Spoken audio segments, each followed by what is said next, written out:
Crece el número de pensionistas a un ritmo del 11%. Rajoy pretende aplicar la reforma a partir de enero y queda en el aire una deuda preocupante. ¿Es viable el sistema?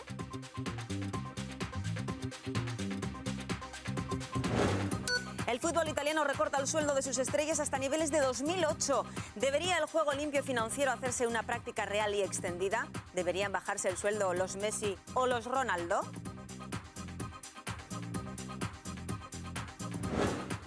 La Agencia del Agua pide retirar las chabolas bajo el Urumea al ser terreno inundable. Aseguran que están en riesgo la vida de sus moradores. ¿Qué harán los ayuntamientos responsables?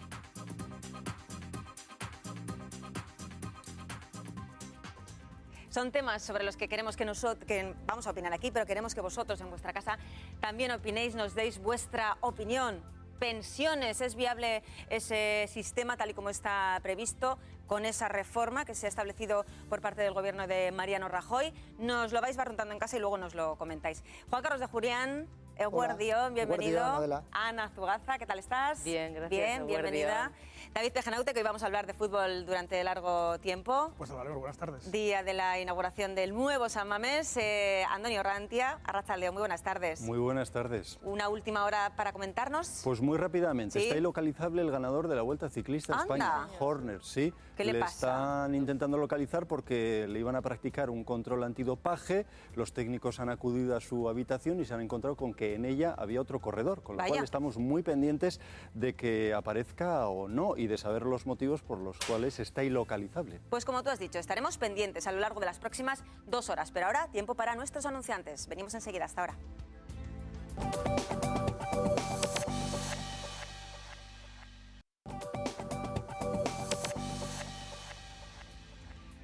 Eguardión, Barriro, buenas tardes, bienvenidos. Bienvenidas, 1:10 de la tarde, estábamos bromeando aquí, comentando que ya a estas horas hay un poquito de hambre, seguro que igual estáis en casa viéndonos mientras estáis comiendo. Bueno, pues quedaros, dejar la tele donde está, porque vamos a hablar de una serie de temas que seguro que os preocupan y mucho. Antes de irnos a publicidad, Andoni decía que estábamos pendientes del nuevo ganador de la Vuelta Ciclista a España, que no le encuentran para pasarle los controles antidoping. En este ratito siguen sin aparecer, ¿no? Sigue localizable. Vale, muy bien. Sigue localizable. Pero hoy también estamos muy pendientes, sobre todo todas las personas aficionadas del Athletic, pues para ver si no acudieron a ese entrenamiento del pasado viernes para asistir a ese gran estreno del nuevo San Mamés. Sí, esta noche nuevo San Mamés, 100 años después el Athletic estrena nuevo estadio, un escenario que se pone a la altura de los más selectos de la UEFA. Será ante el Celta, miles de miradas desde las gradas a este césped. ¿Acudirá usted al partido? ¿Ha estado ya? ¿Conoce el nuevo estadio, el nuevo campo? 902-540-541.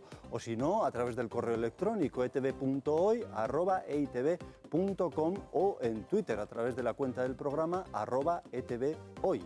Bueno, por las calles de Bilbao esta mañana, 7 de la mañana, ya había gente con sus bufandas, con sus camisetas del Athletic, porque ya están deseosos de acudir a ese nuevo campo. Yo no sé vosotros qué expectación tenéis, Juan Carlos, tú que eres socio. No soy socio. No eres socio, bueno, pero soy Athletic sale. Asiduo, suelo ir a San Mamés Sí. y sobre todo con este gran estadio más todavía. Hoy no puedo ir porque nadie me va a hacer el carnet. Hoy va a estar Está complicado. claro, hoy es dificilísimo hacerse con un carnet, con una plaza.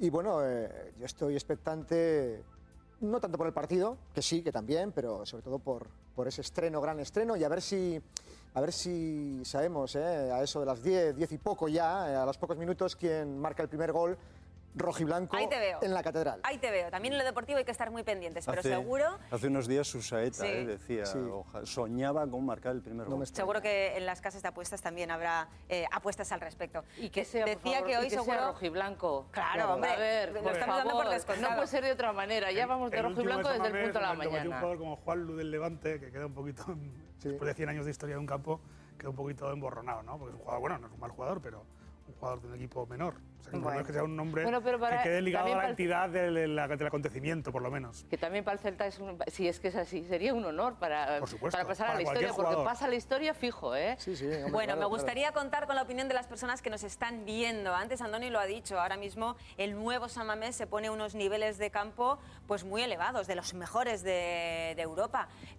¿Vosotros creéis que es así? ¿Creéis que es demasiado? ¿Creéis que en realidad casi todos los campos de fútbol deberían tender a ese tipo de estadios? Más que nada porque en cuestión de seguridad, por ejemplo, pues desde luego que se requiere, es necesario y es un modelo a seguir, ¿no? Bueno, nos llamáis y nos contáis vuestra opinión. Pero de momento donde nos vamos a quedar es entre Hernani y Astigarraga, en Guipúzcoa. Ahí hay una regata, hay una zona inundable, según URA, la Agencia Vasca del Agua, en la cual hay un asentamiento de personas rumanas. El Ayuntamiento de Astigarraga, de Hernani, también por parte de la Diputación de Guipúzcoa, se ha subvencionado una serie de cursos para que aprendan a hacer una serie de construcciones ecológicas. ¿Qué ocurre? Pues que la advertencia de URA es muy fuerte, porque aseguran que en cuanto empiecen las lluvias, esa zona podría inundarse, poniendo en riesgo la vida de las personas que allí están.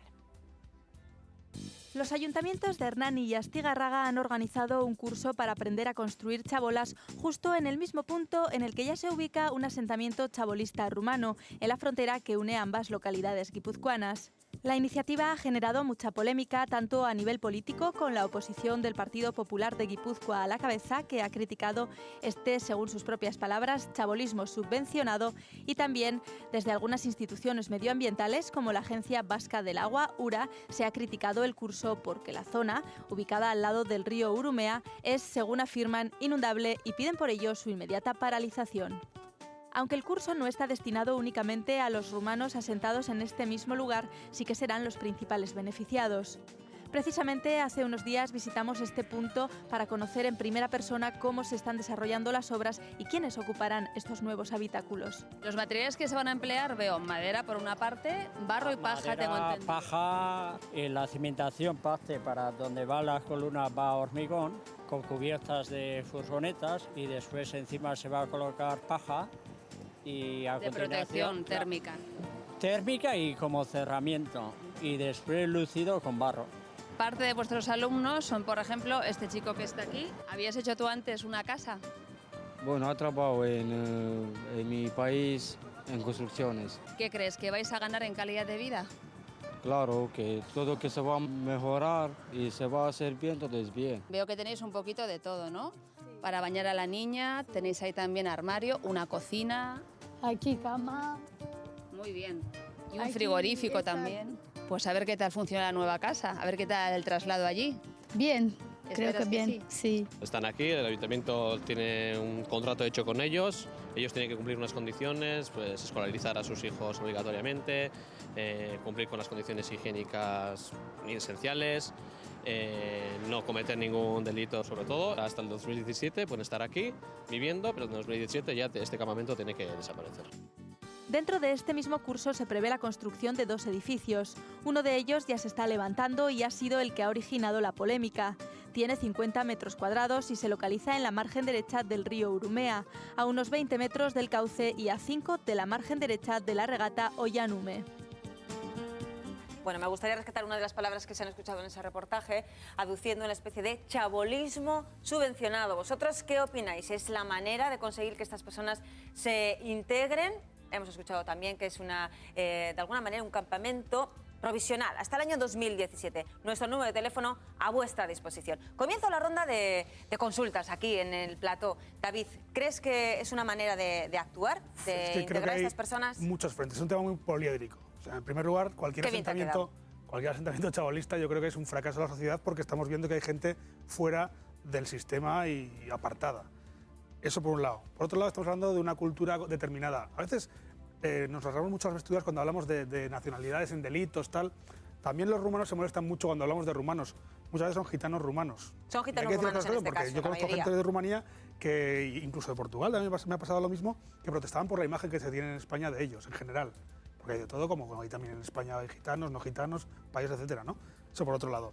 ¿Pero es este tipo de asentamientos una solución? Yo creo que no. Yo creo aunque sean temporales. Pues creo que al final es una fórmula de crear guetos. Es una forma de que se vayan creando guetos.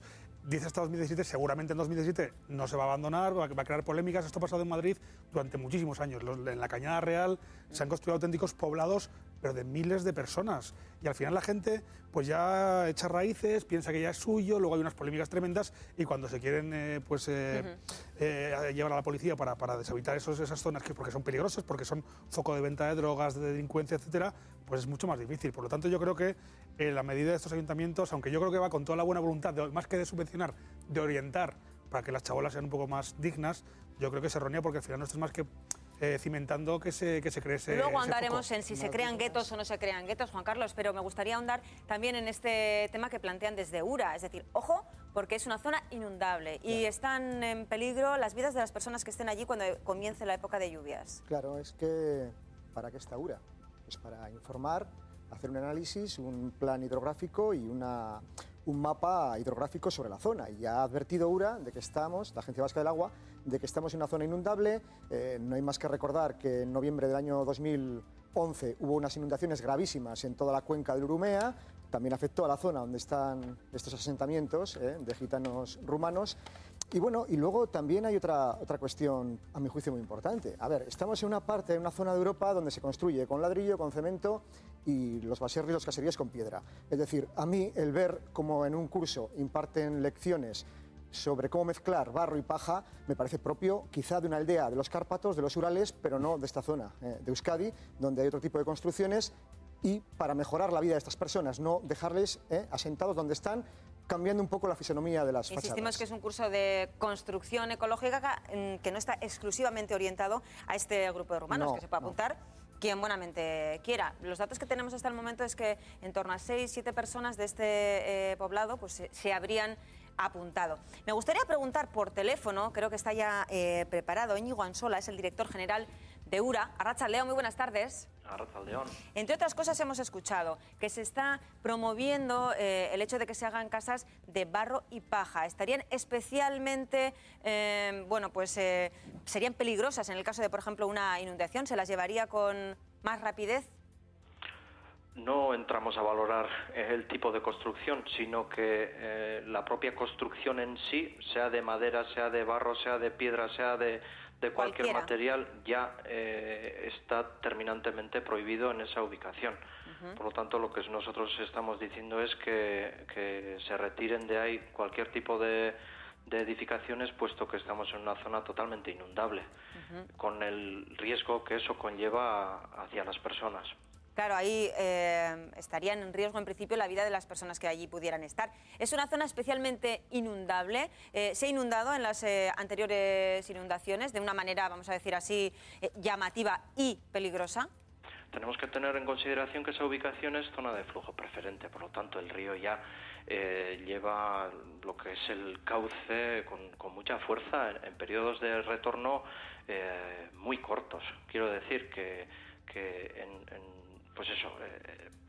en un breve periodo de tiempo existe la posibilidad de que esa zona se inunde, puesto que es una zona muy inundable. Tanto gracias a los estudios que tenemos, que nos dicen que eso es así, pero todavía tiene más fuerza que la propia realidad nos está diciendo que es una zona totalmente inundable, que en el 2011, con aquellas inundaciones de noviembre del 2011, se inundó y es que este mismo año también hemos tenido problemas de inundaciones en esa zona. Por lo tanto, lo que estamos a decir, es una zona totalmente inundable. Van a abrir expediente sancionador a los dueños de los terrenos. ¿Quiénes son? A ver, en principio lo que nosotros estamos requiriendo es que se quiten de ahí esas infraestructuras y estamos en conversaciones con el Ayuntamiento de Hernani y Astigarraga. Tenemos que tener en cuenta que en la propia comisión de Urumea, tanto la Agencia Vasca del Agua como estos dos ayuntamientos estamos trabajando arduamente en proyectos que van a ayudar a aminorar el riesgo de inundación. Y bueno, pues yo entiendo, o nosotros entendemos que hablando nos vamos a entender y vamos a llegar a buen puerto en esto. A una solución. Antes de empezar a hablar de sancionadores y demás. Antonio Rantia le quiere hacer una pregunta. ¿Si tienen previsto, señora Ansola, reunirse en breve con el ayuntamiento? Nos hemos reunido y estamos en conversaciones con ellos. De hecho, la propia semana que viene, el lunes, tenemos de nuevo, celebramos la comisión del Urumea y bueno, las relaciones siempre han sido buenas y esperemos que sigan siendo de esa manera. Porque lo que hay que recordar, señora Ansola, es que ya el año pasado el Ayuntamiento de Hernani elaboró un estudio en el que constataba ese riesgo de inundaciones. Cifraba en 400.000 euros las obras que tenían que llevarse a cabo para que eso no ocurriese. Y lo achacaba al visto bueno de URA. ¿Qué piensan ustedes al respecto? A ver, nosotros en el Urumea ya tenemos más de 18 actuaciones, más de 18 distintas actuaciones. En Hernani mismo, que es donde está ubicado este nuevo programa, ahora mismo acabamos de adjudicar una obra para sustituir el puente de Carabel. Son obras con una fuerte inversión y con una repercusión en la aminoración de ese riesgo de inundación importantes, ¿no? Entonces, estamos hablando tanto con Hernani como con Astigarraga, como con Donosti, con la Asociación de Vecinos, con la propia Diputación Foral de Guipúzcoa, no hablando, sino trabajando conjuntamente para en distintos puntos inundables, allí donde hay asentamientos de viviendas, vayamos aminorando ese riesgo y como no, esta ubicación de este asentamiento de este colectivo lo venimos diciendo desde hace mucho tiempo, tiene que desaparecer de esa zona. Ahí no pueden estar porque corren muchísimo riesgo y es uno de los principales objetivos de esta administración hidráulica, la de velar por la seguridad de esas personas. Y en eso vamos a insistir. Muy bien, Íñigo Ansola, director de URA, la Agencia Vasca del Agua. Eskerrik asko. Eskerrik asko, Seguri. Agur, agur. Agur. Estamos hablando de riesgo para la vida de las personas que están ahí, sumado, como estamos viendo en las imágenes, a que se encuentra justo debajo de ese puente, de esa vial, ¿no? Ana. Es indiscutible que un espacio inundable no es un lugar para construir. Enseguida nos viene a la cabeza, a mí por lo menos, pues catástrofes como la de Biescas y situaciones de estas que son muy graves. Pero también, viendo las imágenes, también vemos que la realidad también es de infravivienda, es un colectivo ya castigado por la exclusión social y el suelo de Guipúzcoa, de Vizcaya, no hay tampoco sitios donde esta gente pueda ir a vivir y que se lo pueda pagar. Hay quien dice, se permite el hecho de que este grupo de gente esté ahí, pero si me pongo yo con una chabola y 4 lechugas, me echan. Se hablaba de doble rasero. ¿Tú cómo ves eso? ¿Qué está pasando? Es decir, es que tampoco tenemos una solución para esta gente y entonces de alguna manera, pues a mí me da un poquito la sensación de lo que estamos diciendo. Hay doble rasero, un poco vista gorda. Es que llevan 8 y estoy haciendo una lectura, una apreciación pues personal y desde mi subjetividad, pero ciertamente dices, ¿y cuál es la salida? ¿Qué hacemos con este colectivo de gente que, claro, tienen problemas de formación, de educación, de escolarización, hay una serie de requisitos que se les pide, de vivienda, claro, que escolaricen a los niños que no tengan ningún tipo de delitos. Estamos hablando ya de una serie de compromisos para con la sociedad y con sus vecinos. Y ¿no? esos compromisos que se les puede exigir, pero también me imagino que van unidos a salidas, a una vivienda mínimamente digna, que sabemos que hoy por hoy pues es difícil. Salida digna. Habrá gente que esté en casa que diga, yo no puedo pagar una hipoteca, me voy a quedar en la calle, pues igual yo también me voy a hacer una chabola en casa. Por eso estoy planteando estas cuestiones, porque realmente estamos hablando ahí de bolsas de pobreza serias. Es lo que dice Maitane, por ejemplo, en el correo electrónico del programa, etv.hoy@eitv.com. El error está en dejar que esta situación haya llegado hasta este extremo. Arraigan. Es que lleva mucho tiempo, 8 años. Hace 8 años llegaron 3-4 familias. Claro. Y ahora mismo pues hay, no sé si son 150 personas, en torno a 150. Hubo mucha gente que les ayudó en sus inicios, llevándole cosas, mantas, pero etcétera. ¿por qué después de 8 años siguen ahí instalados con el efecto llamada pertinente? Pero es que bueno, por supuesto siempre es impopular ponerse en otro lado del debate que está planteando Ana, pero eso de la exclusión social también tiene una doble vertiente. Está excluido y querer incluirte. Y por supuesto, si quieres incluirte en la sociedad, tienes que hacer un esfuerzo también por hacerlo. Naturalmente. Porque ¿Tú crees que no lo hacen? No, en muchos casos no. No solo no estamos hablando de este asentamiento en concreto, sino en general. O sea, en Madrid también hay muchas bolsas de pobreza y la mayor parte de la gente que reside en estos núcleos, pues que son de gente excluida, pues se dedica a la delincuencia, a la venta. Sí, viven de la chatarra, de lo que pueden. Chatarra, etcétera. Que también es muy difícil, como dice Ana, que entren en el círculo porque también hay que ofrecerles oportunidades. Pero siempre está esa pescadilla que se muerde la cola. Quieren las oportunidades, o no se las dan, o no las quieren porque no se las dan, o no se las dan porque no las quieren. estamos siempre con quizá, eso. Pero tampoco vamos siempre lo más pertinente no sería un curso sobre bioconstrucción, como se les está ofreciendo a un grupo. ¿Qué sería entonces? Pues hombre, pues lo primero es escolarizar a los niños, lo primero. Que entren en el sistema desde pequeños. Pero están obligados, ¿eh? Están obligados. Pero muchas veces las familias, lo que dices tú, quieren, pueden, ¿qué pasa? Porque muchas veces ellos tampoco quieren entrar en el sistema, pues a lo mejor porque no pueden, porque no tienen recursos.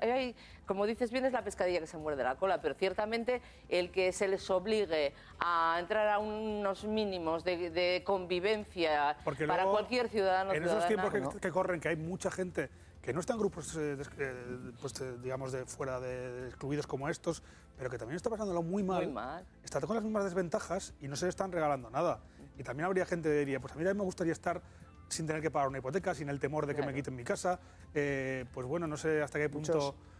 pues otro tipo de ventajas que se les pueden dar. Hay gente que siempre se ha quejado, y eso que sí es peligroso, porque es un debate... Hay una cuestión que también es muy importante. Muy peligrosa de las ayudas sociales, etcétera, ¿no? Pero en un momento como este, yo creo que todo el mundo tiene que hacer por integrarse, porque está complicado para todos. Los niños están naciendo ya en un territorio, en un estado, en el español, claro. Con lo cual ya tienen derecho a la escolarización y obligación, a ayudas sociales y desde luego una sanidad gratuita y universal.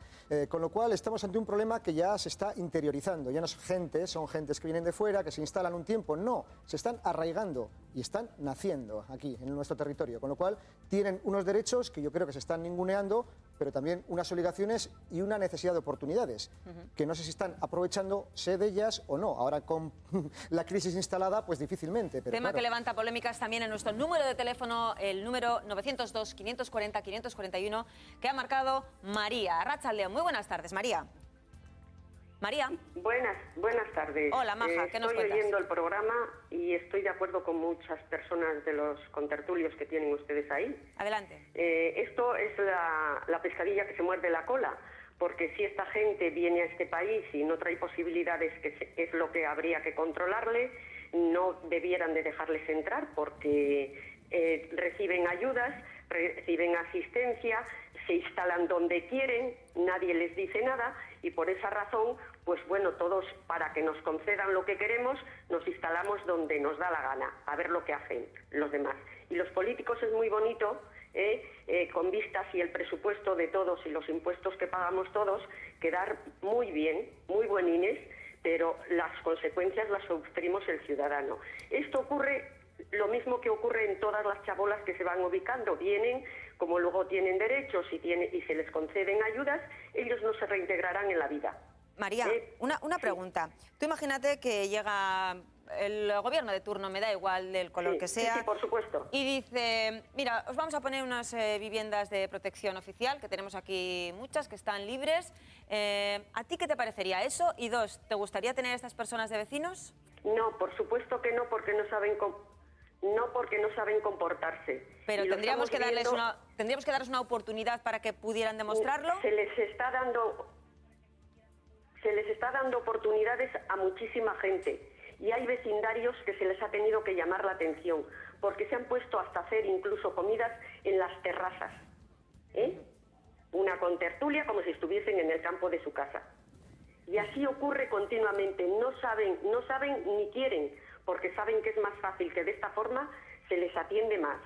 Se les dan ayudas a la gente de aquí, van a pedir una ayuda aunque la necesiten, y no tenemos derechos o no tienen derechos. En el momento que van esta gente, enseguida se les dan ayudas. Y es que te lo dicen además, las ayudas son para toda esta gente. Bueno, María, pues te voy a dar las gracias por llamarnos, ¿vale? Y lo siento, pero lo digo porque lo vivo y lo sé. Es tu opinión. Gracias a ti, María. Hasta luego. Agur. La verdad es que es un discurso muy utilizado, que por parte de las instituciones se asegura que no es cierto, se asegura que las ayudas van siempre encaminadas, bueno, pues a unos objetivos, a unos grupos sociales con unas necesidades y que cumplen una serie de requisitos que si no, no se darían.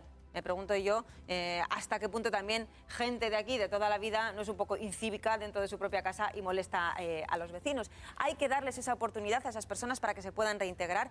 ¿Tenemos ahora mismo los medios económicos para poder hacerlo? Ese es el problema. Que antes, cuando había más dinero, todo era mucho más fácil.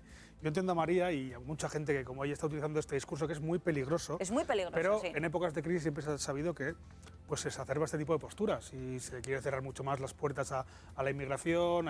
Pues siempre se ha dicho eso de, bien, aquí tenemos el trabajo. Cuando las cosas están peor, pues surgen este tipo de polémicas y la gente se enquista mucho más en su postura. En cualquier caso, yo creo que ese discurso de que hay solo ayudas para los de fuera es peligrosísimo. O sea, peligrosísimo porque al final se puede llevar a una situación de xenofobia, pero al final no deja de tener razón María en lo que dice. Y cuando se refiere a esta gente, yo creo que se refiere a lo que decíamos antes, es que son muchas veces grupos que no están tampoco por la labor de todo hay en la incluirse. viña del Señor, De todo desde en todos luego, los grupos, y sí. generalizar eso sí que es Por muy supuesto, peligroso, por muy supuesto. peligroso. Lo dice César en el correo electrónico del programa, no generalicemos, todos los rumanos no serán malos, luchemos contra el racismo. Y Josu, ¿somos solidarios con el Banco de Alimentos? ¿Por qué no con personas en estas condiciones? De todas maneras, Andoni, al margen de estas preguntas que también vamos a lanzar a la mesa, hay quien se pregunta cuántas personas rumanos, gitanos, hoy por hoy viven entre nosotros. Pues lo hemos consultado con el consulado en Bilbao, con el consulado que tienen en Bilbao, y nos dicen que ahora mismo habría más de 15.000 rumanos en Euskadi. Censados. Censados. Oficiales, vamos a decir así. Efectivamente, oficiales.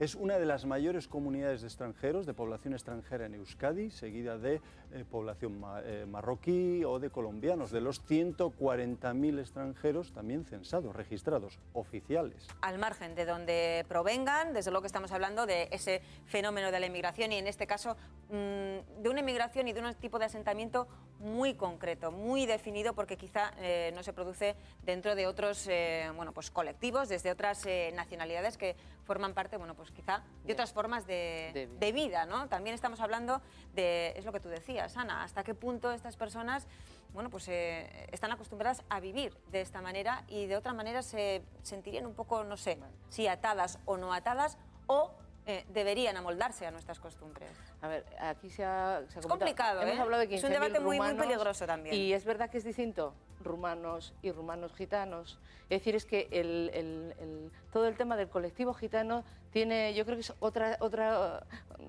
grupo, otro colectivo que realmente pues genera una serie, digamos, de conflictos en la convivencia, ¿no? Porque su forma de vivir es distinta a la nuestra y ellos, pues de alguna manera quieren sostener su forma de vida continuamente. Entonces, y que muchas veces cuesta también, por ejemplo, en el tema de la escolarización, que entren en las reglas del juego como todos. Y en el caso del colectivo de rumanos gitanos, pues yo creo que también está todavía más agudizado, ¿no? Porque yo creo que dentro de este colectivo es la parte más pobre y la que tiene más necesidades. Yo sí que creo que, primero, evitar todo tipo de generalizaciones, pero también creo que en los casos donde las bolsas de pobreza se agudizan más, la intervención social yo creo que se hace inminente. Porque si no, al final, hablábamos antes de que la pescadilla que se muerde la cola, pero también son colectivos que cuanto más hacinados estén, al final esto nos puede perjudicar a todos. No es que, bueno, pues que se queden ahí, ellos se han metido en este tinglao, no han hecho nada por salir, o sí, no sabemos. Pero que realmente ahí se generan unas bolsas de pobreza que no son buenas para coexistir en una sociedad como la nuestra, que es verdad que no tenemos recursos económicos, que estamos pasando un momento complicado. A mí sí que me parece que es importante intervenir. Decía Juan Carlos, llevan ahí 8 años, el plan que se ha previsto es para el 2017, y a partir de 2017, ¿qué? ¿Qué va a pasar ahí? Es decir, ¿se va a desmantelar toda esa población? Entiendo que se pretende que esas personas puedan estar viviendo en otro lugar. No sé si también con ese sistema de chabolas o no sé si intentando llegar a otro tipo de viviendas, o veremos imágenes como las de la Cañada Real con las excavadoras y la policía. Y si ocurre algo, ¿quién es el responsable? Sí, ¿no? Es decir, porque Juan Carlos lo decía, en enero hubo inundaciones, 122 litros por metro cuadrado, lo hemos consultado con Euskalmet, en 2 días. En noviembre de 2011 esa cantidad se elevaba a 205 litros por metro cuadrado, es decir, esas chabolas no aguantarían. En caso de ocurrir algo, ¿quién va a ser el responsable? David, Juan Carlos. Sí, por donde están sentadas estas chabolas va a pasar el futuro tren de alta velocidad cuando llegue.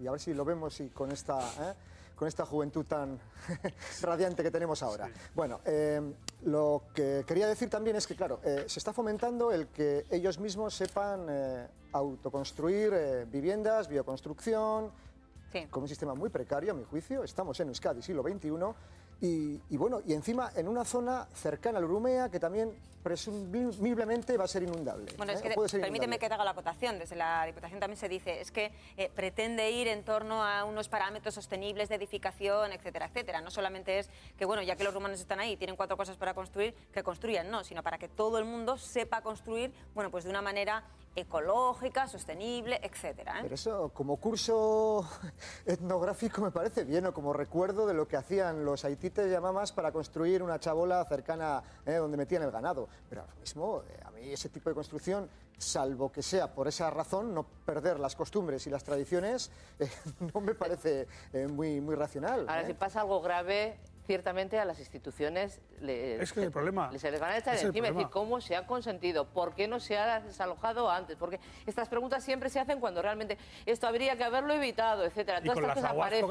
Y entre tanto dices, bueno, pues lo que hablábamos antes del doble rasero, bueno, al fin y al cabo... Y puede pasar años sin que no se quiero seguir la frase, pero que ahí se queda. Un caudal grande, y por ejemplo en Viescas vimos el caso, era un camping instalado perfectamente, arraigado allí, y que está en un lugar donde tenía que estar, y el agua, pues pocas bromas con el agua, y puede pasar. Pero que ciertamente las instituciones tienen responsabilidad y... Claro. Pues bueno, por parte de URA se está advirtiendo, se está avisando, y según nos ha comentado Íñigo Ansola, se está trabajando con los distintos ayuntamientos para llegar a algún tipo de solución, para evitar precisamente este tipo de cuestiones. Quizá no puedan estar ahí, pero puedan estar en otro lugar. Ese también es otro debate. ¿Deben estar en otro lugar en las mismas condiciones? Bueno, pues será un debate que trasladaremos en otro momento, porque ahora de lo que vamos a hablar es de los sueldos. Desde luego que quien más, quien menos ha visto reducido el suyo. Afortunados, afortunadas aquellas que lo tienen, porque ya no nos vamos a poner a mirar en los millones de personas que en el Estado están desempleados. Los salarios vuelven a bajar en junio, encadenan 9 meses de caída, y la verdad es que estamos ganando un 2,4% menos por hora trabajada si se compara con el año 2012. La noticia que hemos cogido para elaborar esta información dice: un 70% de la población tiene sensación de ver aumentada su carga de trabajo. ¿Es tu caso? ¿Consideras que estás ganando más y tienes que hacer incluso menos? Bueno, pues nos puedes llamar, nos das tu opinión, y en el siguiente reportaje además vamos a ver las últimas declaraciones de Luis de Guindos, que asegura que va a revisar al alza las previsiones de crecimiento y que se creará empleo.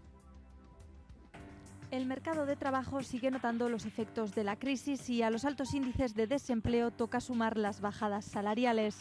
El coste por hora trabajada se reduce un 2,4% en junio respecto al mismo periodo del pasado año. Así lo reflejan los datos publicados esta misma semana por el Instituto Nacional de Estadística, que achaca este descenso al efecto Semana Santa, celebrada en su mayor parte en el primer trimestre de este año y que ha supuesto trabajar un mayor número de horas. La mayor bajada salarial corresponde a las industrias extractivas, seguidas de las actividades sanitarias, servicios sociales y educación. A pesar de estos datos, el Gobierno se mantiene optimista, y el propio ministro de Economía y Competitividad, Luis de Guindos, ha señalado que revisará al alza sus previsiones de crecimiento y creación de empleo para lo que queda de 2013 y también para 2014. Las variables desde el punto de vista del mercado laboral, fundamentalmente la tasa de paro, va a estar por debajo de lo que se había proyectado, lo que habíamos presentado a finales de abril de este año, nuestro programa de estabilidad, y también que las perspectivas de crecimiento para el año próximo, al igual que están indicando otros analistas privados, van a ser mejores de lo que habíamos proyectado también y lo que habíamos indicado inicialmente. La recuperación de la economía es incipiente y frágil, a juzgar por los 31 personas que encontraron empleo en el último mes. Parece que sí, que es incipiente y frágil, Ana.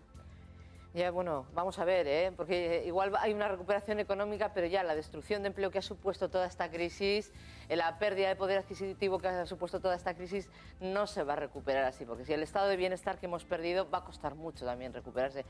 Soñamos todos, porque es que nos hace falta que nos vayamos recuperando ahora. Vamos a dar tiempo al tiempo. Realmente, con la que está cayendo y con lo que estamos pasando, de momento la desconfianza que tenemos pues la ciudadanía pues es grande. Y con la que está cayendo, es algo que os planteo a vosotros también en casa, nos podemos dar con un canto en los dientes, aunque nos bajen el sueldo un 5, un 10, un X%. Bueno, es una medida que están adoptando muchas empresas, cooperativas, sin ir más lejos, algunas de la MCC, de Mondragón, se han bajado el sueldo y de forma continuada, se han hecho ajustes en sus condiciones. Claro, una cosa es que una cooperativa tome la decisión entre sus socios de bajarse el sueldo, autobajarse el sueldo, y otra cosa es que venga el jefe y diga, vas a cobrar un 10% menos, mira. Bueno, si lo dice así, no. pero si hay una reunión, no puedes hacer nada, ¿eh? Hay un análisis. Te viene así, te lo dice y tienes que aceptarlo. Tienes razón, pero hay otras formas, ¿no? Si en una reunión, empresa por empresa, se analizan las condiciones, los propios trabajadores son conscientes y son responsables. Yo estaría dispuesto a bajar mi sueldo si eso supone el que se mantenga la empresa. 3, 4 o que se eviten una serie de despidos. Bueno, y también teniendo en cuenta las condiciones, los sueldos de cada trabajador, ¿no? El que gana 850 euros al mes quizá no puede bajarse el sueldo, todo es analizable. También se lo bajarán a ese. También se lo bajarán a ese. El problema es que, escuchando a Ana o escuchando un poquito al gobierno, al ministro de Guindos, etcétera, da la impresión de que parece que las circunstancias, el azar, nos está acabando con el estado de bienestar, está acabando con esa, está haciéndonos perder poder adquisitivo, etcétera. No, aquí hay unos culpables claros y una gente que está aprovechando la situación y unas víctimas y una población entera que está perdiendo, pues eso, sueldo, que está perdiendo muchísimas ventajas y derechos que ha ido ganándose durante muchos años. Es que a mí lo que me sorprende es que todavía tengamos que escuchar al ministro decir que el crecimiento va a ser un poco mejor del previsto, que el paro va a ser un poco mejor que el previsto. Claro, es que es muy fácil así. Yo digo, bueno, has hablado de culpables claros. Luego me dices a ver quiénes tienen la culpa de la crisis. ¿Desde Lehman Brothers o desde dónde vamos? Por supuesto, pero eso lo hablamos la semana pasada. Al final hablamos de un sistema financiero que domina incluso al sistema político, de un sistema político que tiene unos intereses determinados y al final que los que estamos pagando somos nosotros, pero clarísimamente. Y en este sentido, pues lo estamos viendo. Al final, lo hablaba antes Juan Carlos, que ha dicho que es posible que no recuperemos el nivel adquisitivo, el nivel de bienestar que teníamos antes. Y es que yo creo que hay gente interesada en que aprovechar como excusa, como argumento, la crisis para bajar los sueldos. Una obra más barata, etcétera. Se lo plantea Maribel Ballesteros, secretaria de Acción Sindical de UGT. Arratsaldeon, muy buenas tardes. Arratsaldeon, buenas tardes a todos. ¿Es así? ¿Consideras que hay empresarios que están aprovechando la coyuntura para bajar el sueldo aunque su empresa no lo necesite? Bueno, es una realidad. Yo creo que, en definitiva, lo que están consiguiendo es lo que se propusieron desde el principio de esta crisis, una crisis económica y financiera que, bueno, ante una situación como la que se planteaba y la imposibilidad por los Estados, en este caso España, de poder devaluar la moneda, devaluar el euro, pues lo que han pretendido y están consiguiendo es devaluar los salarios. Y, bueno, el dato yo creo que está siendo valorado por vosotros y está sufriéndolo muchos miles de trabajadores y trabajadoras. Hoy sabemos que alrededor del 7,1% del salario se ha reducido en las bases salariales si quitamos lo que es el poder adquisitivo, lo que son los precios, ¿no? Por lo tanto, sí, se está aprovechando porque así se lo están exigiendo. Es decir, hay que devaluar. ¿Y devaluar en qué? En rentas. ¿En qué? En salarios. Y desde Europa, Maribel, se sigue pretendiendo que se apriete todavía un poquito más las tuercas en lo que a bajada de salario se refiere. ¿Están los trabajadores, yo no voy a decir dispuestos, pero están en condiciones de soportar esa bajada o una siguiente bajada en sus salarios? ¿Lo pueden mantener las economías domésticas? Yo creo que en este momento las rentas del trabajo ya están muy perjudicadas en cuanto a su poder adquisitivo. Es decir, han perdido un 7% de ese poder adquisitivo a lo largo de estos últimos casi 3 años últimos. Fundamentalmente ha sido acumulada esa pérdida. Yo creo que en este momento volver a recetas que se han demostrado que son totalmente ineficaces para salir de la crisis sería una vuelta de tuerca a algo que ya se ha demostrado que no es positivo, que lo único que provoca es una recesión en el consumo y, desde luego, si los trabajadores y las familias no son capaces de consumir, bueno, pues la pescadilla en la que nos convertimos, pues la verdad es que va a ser muy complicado. Va a estar complicado, sí, señora. Sí. Maribel Ballesteros, muchísimas gracias. Gracias a vosotros y un saludo. Un saludo, eskerrik asko. A mí me gustaría... Luego vamos con datos de Andoni. Adelante, Ana. A mí me gustaría, cada vez que nos dicen medidas de austeridad, nos apretemos el cinturón, que nos digan a la vez qué están haciendo por el tejido productivo, qué inversiones van a hacer para que mejore la economía, qué están haciendo también para combatir el fraude fiscal y toda la economía sumergida. Porque ustedes apriétense el cinturón, estamos pasándolo mal, pero vamos a ver... también que nos digan, además de esa medida, otras medidas. ¿Cómo vamos a estimular Ana, el consumo? Que si no fuera por la economía sumergida, ¿a qué ¿qué habría pasaría? estallado un polvorín? Exactamente. Sí. Bueno, pero la semana pasada estuvimos tratando el tema pero que eso supone que un montón de impuestos que no se están recaudando. Pero todo Ana, eso hace que estuvimos hablando con los inspectores de Hacienda y nos decían que no sé qué porcentaje elevadísimo de lo que se estaba... Estarían a tiros, como dice Adela, estaríamos a tiros. La fiscal no estaba siendo por la gente pequeña que no le mete el IVA en la factura. No. Está siendo por Además los grandes capitales y grandes empresas. Ahí es donde está el problema. El acuerdo fiscal y económico que han firmado esta misma mañana se aumenta, por ejemplo, el número de inspectores fiscales y parece que aumenta el control sobre el fraude fiscal. Claro, porque en tanto en cuanto se recaude más se puede invertir desde las instituciones públicas, más se puede fomentar la formación y la investigación. Es que hay un montón de cosas que tienen que ver con la investigación, con la Claro, y luego está la teoría y la práctica. Bajemos a la práctica. Uno de los últimos estudios cifraba en el salario medio en Euskadi en los 1.900 euros frente a de media, frente a los 1.600 del Estado. Por sectores, la industria, 2.100 euros, el sector servicios, 1.900. Y si bajamos a la construcción, comprobábamos que un constructor, un trabajador en la construcción en Euskadi cobraba un 49% más que un trabajador en la construcción de Extremadura. Vaya. También la cesta de la compra aquí es bastante cara. Es bastante más cara, el nivel de vida es muchísimo más caro.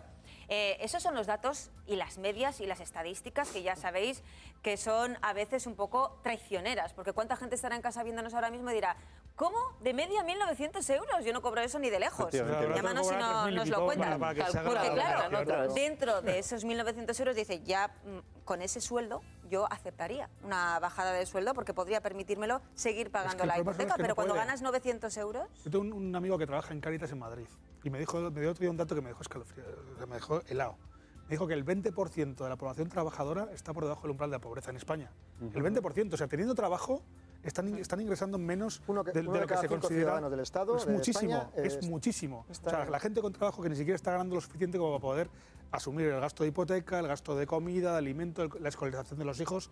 Estamos hablando de un problema muy gordo. Nos estamos moviendo en Grecia el 30%. Sí, pero bueno, que al final ya estamos viendo que es un poco el modelo que estamos siguiendo, el de Grecia. Alguien se plantea cuáles son las medidas que habría que tomar. Incluso ya se escucharon voces desde Europa. Durão Barroso lo hacía antes del verano diciendo, quizá nos hemos pasado un poquito apretando las tuercas, no solamente a España, sino también a Grecia. ¿Llegan tarde esas reflexiones, Juan Carlos? No lo sé, pero hoy están los hombres de negro, los de la Troika en Madrid. Sí. Están analizando cómo van las reformas en España y yo creo que la interpretación que van a volver a hacer es la de seguir apretando, seguir corrigiendo el déficit, la deuda de España que va aumentando, actualmente está en el 92%, es una deuda altísima y claro, pero siempre vía clases medias, vía trabajadores, vía personas que no llegan a fin de mes y mientras tanto los bancos siguen agarrándose a una reforma bancaria que les ha venido muy bien y que están volviendo a los números negros, con lo cual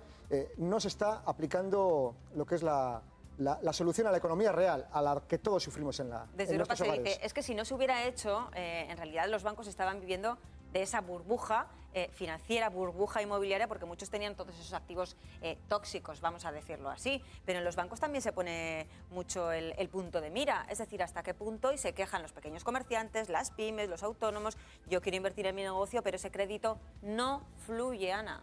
Ya. Es que yo creo que ahí tenemos uno de los agujeros negros realmente difícil de combatir, pero que tampoco no te dan crédito pues porque realmente tampoco las inversiones merecen la pena, que al final nos obligan a las inversiones que estamos haciendo, somos poco competitivos, al final cualquiera que venda de otro país de fuera va a ser más competitivo que tú, porque tampoco se ofrecen cosas de calidad. A quienes estamos vendiendo son a nuestros vecinos, que son los que quieren que vendamos barato, y al final te das cuenta que esta Europa, antes hablaban de 2 velocidades, yo creo que es la Europa de los que van de los ricos y la Europa de los pobres. Pero la COE dice, sí, hay que bajar los salarios, claro. En realidad así vamos a ser más competitivos y esa gente va a venir a comprarnos a nosotros. Nos vamos a mover en unos niveles asiáticos. Yo creo que ponemos por debajo del nivel de China, porque entonces sí que sería competitivo para exportar los productos españoles. Aitor pregunta... Comemos arroz todos los días y ya verás cómo al final es que estamos en ese nivel. Es la Europa de los listos y la Europa de los tontos. Y lo que se está viendo claro es que aquí lo que se trata de volver es... España en su día creció gracias a que la mano de obra era más barata, vinieron factorías alemanas, francesas, etcétera, de automoción, de electrodomésticos, etcétera. Y sigue siendo más barata, David. Sí, sigue siendo más barata, pero aquí nunca ha habido un proyecto real de industria. O sea, se ha vivido el turismo y de las grandes y eso empresas que aquí en Euskadi nos ha llegado la crisis más tarde. Pero ha estado pegando bastante fuerte. Bueno, está pegando fuerte, pero bueno, se pretende subir un poquito más, ¿no? Con el I+D+I. Es una buena apuesta, pero tiene también sus una apuesta limitaciones. real, es el cuarto país del mundo en ingresos por turismo y en volumen de turistas que llegan España. Con lo cual, si no se apuesta por el turismo, ya me dirás... ¿Por qué día? Y además que bien, eso sí. Y más mensajes en Twitter y en correo electrónico. María, soy secretaria y en el último año he visto reducir mi sueldo en 300 euros. Aitor, ¿llegará el día, nos traslada esta pregunta a la mesa, ¿llegará el día en que se pague en función de la productividad de cada empleado? ¿Crees que vamos a llegar a ese extremo, David? No, no lo creo. ¿Cómo se mide eso? Ni siquiera les interesaría. Es que al final... Ya. Yo creo que la gente trabaja, Yo creo que la gente trabaja. O sea, la gente está trabajando y lo comentabais en el vídeo y lo comentabas tú antes. Yo creo que ahora mucha gente tiene la sensación de que está trabajando más cobrando menos. Pero vamos, lo vemos en muchísimos casos. Se están ajustando las plantillas tanto que ahora mismo la gente está trabajando muchísimo y encima le están recortando el sueldo, le están subiendo los precios. O sea, la situación ahora mismo es malísima para cualquier trabajador. Se están aceptando unas condiciones que la pregunta es, ¿volveremos a mejorar esas condiciones laborales cuando la bonanza económica llegue? Que esperemos que llegue en algún momento, ¿o no? Yo creo que en principio algo tendría que mejorar, pero yo también pienso que esta crisis yo creo que va a marcar un antes y un después. Es decir, que la Europa en la que nos habíamos asomado, esa forma de vida, digamos, de nuevos ricos o de bonanza, yo creo que aquí nos han vuelto a poner en nuestro sitio. Pero que el problema no es la gente, Ana. Bueno, no sé si ese discurso de... La gente ha vivido por encima de sus posibilidades. Han vivido por encima de sus posibilidades mayoritariamente las instituciones. Con el dinero público se ha hecho cada chapuza y se ha tirado de cada manera. Y también pero yo muchas familias David, estoy de acuerdo contigo. Y ahí ha empezado a desaparecer el dinero para lo que hacía falta. Se ha destruido empleo público o encargos a construcciones de obra civil, etcétera. Ahí la gente empezó a perder el trabajo, no pudo pagar sus hipotecas y por ahí empezó el agujero. La gente no tenía, la gente compraba las casas que podía pagar. Pero que yo estoy de acuerdo contigo, socialmente. Según el sistema, sí. Puede pagar en ese momento, pero la economía fluctúa. Y está sujeta a las famosas curvas y a los famosos picos. Si no se hubiera tirado el dinero público como se tiró en este país, que se ha tirado, vamos, y lo estamos viendo. Es que ha habido... Si firmas ahora un crédito, no puedes firmarlo en función de tus ingresos ahora, en base a horas extras, en el caso de muchos trabajos de la construcción, en las épocas de vacas gordas, bueno, pues ganaban... Fluía el crédito. Claro, fluía el crédito y fluían las horas extras de las que se acogían. No solo por eso. Entonces tú no puedes firmar un crédito en función de tu ingreso del mes mayoritariamente no es porque no hace horas extras, es porque se ha quedado sin trabajo. Porque se ha quedado sin trabajo. Porque se ha pasado de un paro, no recuerdo cuál era el porcentaje que había en 2008, que era bajísimo. Pues en Euskadi el 7. Pues fíjate, del 7 al 20 y tantos, se ha triplicado, cuadruplicado o cuadruplicado. Del 7 al 17. Estamos hablando de ese es el problema, de que estalló la crisis, no de que la situación no fuera equilibrada más o menos entre lo que se podía pagar y lo que se compraba. Algunos han vivido por encima de nuestras posibilidades, achacando y poniendo sobre nuestras espaldas el peso de esa crisis. Quizás se están refiriendo a, bueno, me voy a ir de vacaciones a dar la vuelta al mundo, pido un crédito y me lo dan. Porque hasta qué punto también tú acudías a un banco, decías, tengo una nómina de 1.200 euros, pero tengo el préstamo para la comunión de la niña, dar la vuelta al mundo un verano y además es que ya este coche tiene 4 años, lo voy a cambiar. ¿Hemos vivido en esa burbuja del bienestar o es algo irreal? Y todo el mundo ha dicho, bueno, pues más o menos voy haciendo mis gastos y mis componendas en la economía doméstica y voy tirando. ¿Cómo veis eso? Mantengo que muchas familias sí han vivido por encima de sus posibilidades y una burbuja aún no del bienestar. Aún teniéndolas de forma coyuntural y momentánea. Es que eso coyuntural... Sí. Yo también estoy un poco con David. Tampoco le podemos echar todo el peso, parte de la responsabilidad, todo el peso del vivir, pero todo el peso de vivir por encima de las posibilidades, digamos, al ciudadano ciudadana media. No. Yo creo que tiene mucho que ver también con las instituciones, con lo que nos han hecho ver y vivir y con dar una obra enorme a la constructora de un amigo, con hacer ministros con el dinero de todos, que no es de nadie y se gastaba fácil. Un caso concreto. En Vitoria está ahora mismo, se ha creado una comisión de investigación en el ayuntamiento. El anterior alcalde, que ahora está de portavoz del PP en Madrid, Alfonso Alonso, alquiló unas oficinas, los locales en San Antonio, 600.000 euros al año por unos locales para unas oficinas del ayuntamiento. Durante 20 años, y si se rompía, había que pagar una indemnización de 7 millones de euros. O sea, garantizabas unos ingresos tremendos a un empresario, que en este caso era Gonzalo Antón, y encima le blindabas el contrato con unos precios que encima no pasaban por concurso. O sea, es un escándalo, pero como el dinero era de todos y no era de nadie, pues aquí todo el mundo lo iba soltando. Ahora, ¿qué pasa? El ayuntamiento quiere intentar ajustar los gastos y ve que no puede romper ese contrato. Pero como 200.000 casos en todas las ciudades, en todas las instituciones, en todas. Y una cosa, volviendo a lo de antes, yo quiero insistir que hay un antes y un después de esta crisis. Estoy convencida que nos han, digamos, enseñado en nuestro sitio. Eso, a decirnos no pidáis tanto, que las reivindicaciones, digamos, de sueldo, habíamos firmado no sé qué convenio que te iban a subir no sé cuánto al año y resulta que nos lo han bajado y nos lo hemos comido. Yo creo que nos han enseñado a vivir de otra manera. Más, yo sí lo experimento. Porque nos lo hemos comido porque hemos dicho, prefiero sostener mi empleo a que, aunque hubiéramos firmado lo que hubiéramos firmado, ya está. Siembran miedo, yo creo Ana. que eso sí que ha creado un estilo. Siembran miedo. Pues que sí, pues por miedo, por lo que quieras. Miedo y realidades.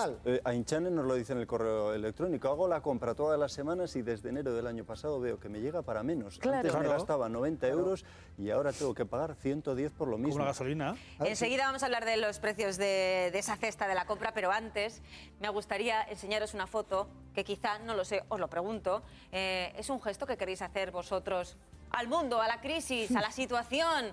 Bueno, este señor, seguro que ya le ponéis cara, es el contrincante, las elecciones alemanes, el contrincante de Angela Merkel. Esta fotografía es una portada de un diario, de un semanal, mejor dicho, frente a una entrevista en la cual, en una entrevista sin palabras, el entrevistador, el periodista, le hacía una cuestión, en este caso le preguntaba qué le parece a usted sus salidas de tono y que le comparen con Berlusconi, y esa peineta fue el gesto precisamente que hizo.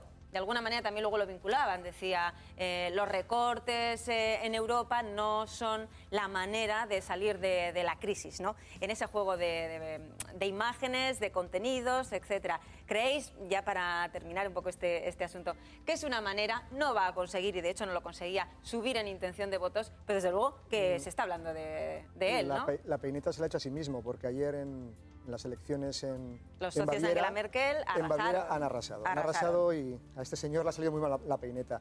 Esos gestos no captan ni un voto, salvo algún despistado o algún pseudoanarquista. Un partido totalmente desconocido, que no tienes ninguna opción, le pueden dar algo de foco. Le pueden dar algo de los foco. alemanes con lo que son. Por supuesto, pero es que en este caso era un contrincante, digamos, que planteaba ser alternativa. Hay que decir además que su asesor de imagen ya le advirtió. Una vez vieron la foto, una vez hecha, dijeron, hombre, yo no te aconsejo que se publique esta foto. Y él mismo, el candidato, dijo que sí. Déjala, está bien así. Está bien, Por hacer esto a un policía allí en Alemania le hubiese costado una multa de 4.000 euros. Fíjate, y sale ahí el candidato y no le pasa absolutamente nada. Bueno, hablábamos de esa cesta de la compra, uniendo esa bajada en un 2,4% de hora trabajada, nuestro salario. ¿Qué ocurre con los precios? Pues los primeros datos que os vamos a dar son del Estado, y el Estado encarrila 2 meses consecutivos con una bajada de precios general. ¿Qué es lo que ocurre aquí, en Euskadi? Pues no tiene nada que ver, porque al final los precios de la cesta de la compra suben. ¿Y de qué manera, Andoni? Pues un 2%, un 2,1% en concreto, en el caso de Guipúzcoa, que es el territorio en el que más sube. Por alimentos, por ejemplo, las patatas un 30%, la fruta un 26%, las legumbres un 4% y el aceite casi un 24%. Vamos a bajar a la arena, por ejemplo, si os parece. Bote de guisantes, 330 gramos. En un año ha pasado de costar 1,80 a 2 euros, y de 2 euros hasta hace una semana a 2,30. Estamos hablando de un incremento de un 22%. ¿Qué es lo que están dejando de comprar? Porque esta es la pescadilla que se muerde la cola. Hemos vivido por encima de nuestras posibilidades, antes lo decíamos, y ahora vivimos, en algún caso, por debajo de nuestras posibilidades. ¿Qué es lo que está dejando de comprar la gente en sus casas porque no llega a final de mes? Pues lo principal que está dejando de comprar es aceite de oliva, ha bajado su consumo un 15%. Fíjate la dieta mediterránea, ¿dónde queda? José Antonio, muy buenas tardes, Arratsaldeon. Hola, Arratsaldeon, buenas tardes. ¿Eres pensionista? Sí, soy pensionista. ¿Cuánto cobras? ¿Te lo puedo preguntar? Sí, 590. 590. ¿Vives tú solo? Sí, vivo solo, sí. ¿Y te llega con 590 euros al mes? Pues bueno, tengo que hacer filigranas para llegar a final de mes. Sí. ¿Hay algún producto de la cesta de la compra habitual que tú te hayas quitado? Porque estábamos escuchando que el aceite de oliva es uno de los elementos, de los alimentos, mejor dicho. Sí, se ha puesto muy caro, sí, el aceite de oliva. El virgen está muy caro, sí. Si no tienes que comprar aceite de girasoles y cosas de esas. Ya. Y luego, por ejemplo, las farmacias, yo que tengo bronquitis asmática también, por ejemplo, la farmacia, pues me gasto un promedio de 5 a 7 euros más al mes que antes. Sí, la pensión me han subido 2 euros. 2 euros este 2 año. euros. Entonces, claro, pierdes poder adquisitivo que es un montón. Luego, la gasolina, pues el coche ya no lo puedes usar como antes. Tampoco, porque con lo que ha subido, pues pasa lo mismo. Luego el teléfono, de frutería me he tenido que cambiar también. Ah, sí, porque claro, las frutas y las patatas han crecido un 30% su precio. Las patatas, que dices, bueno, si no me compro unas patatas, que era como lo más básico, ha subido un 30%. Exacto. Y otros días voy a bares y cojo bares que te dan un plato, el primer plato, y te cobran 3,50 o 4,50.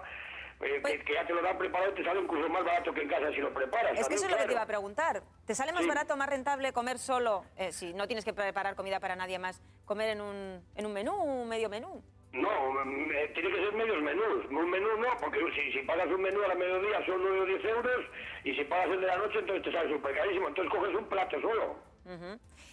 José Antonio, luego vamos a hablar de las pensiones. Me gustaría, aprovechando que estás al teléfono, preguntarte si tienes miedo. Si tienes miedo a que se recorten, a que se congelen, o a que luego se pierda ese poder adquisitivo y no se llegue ya ni para el medio menú.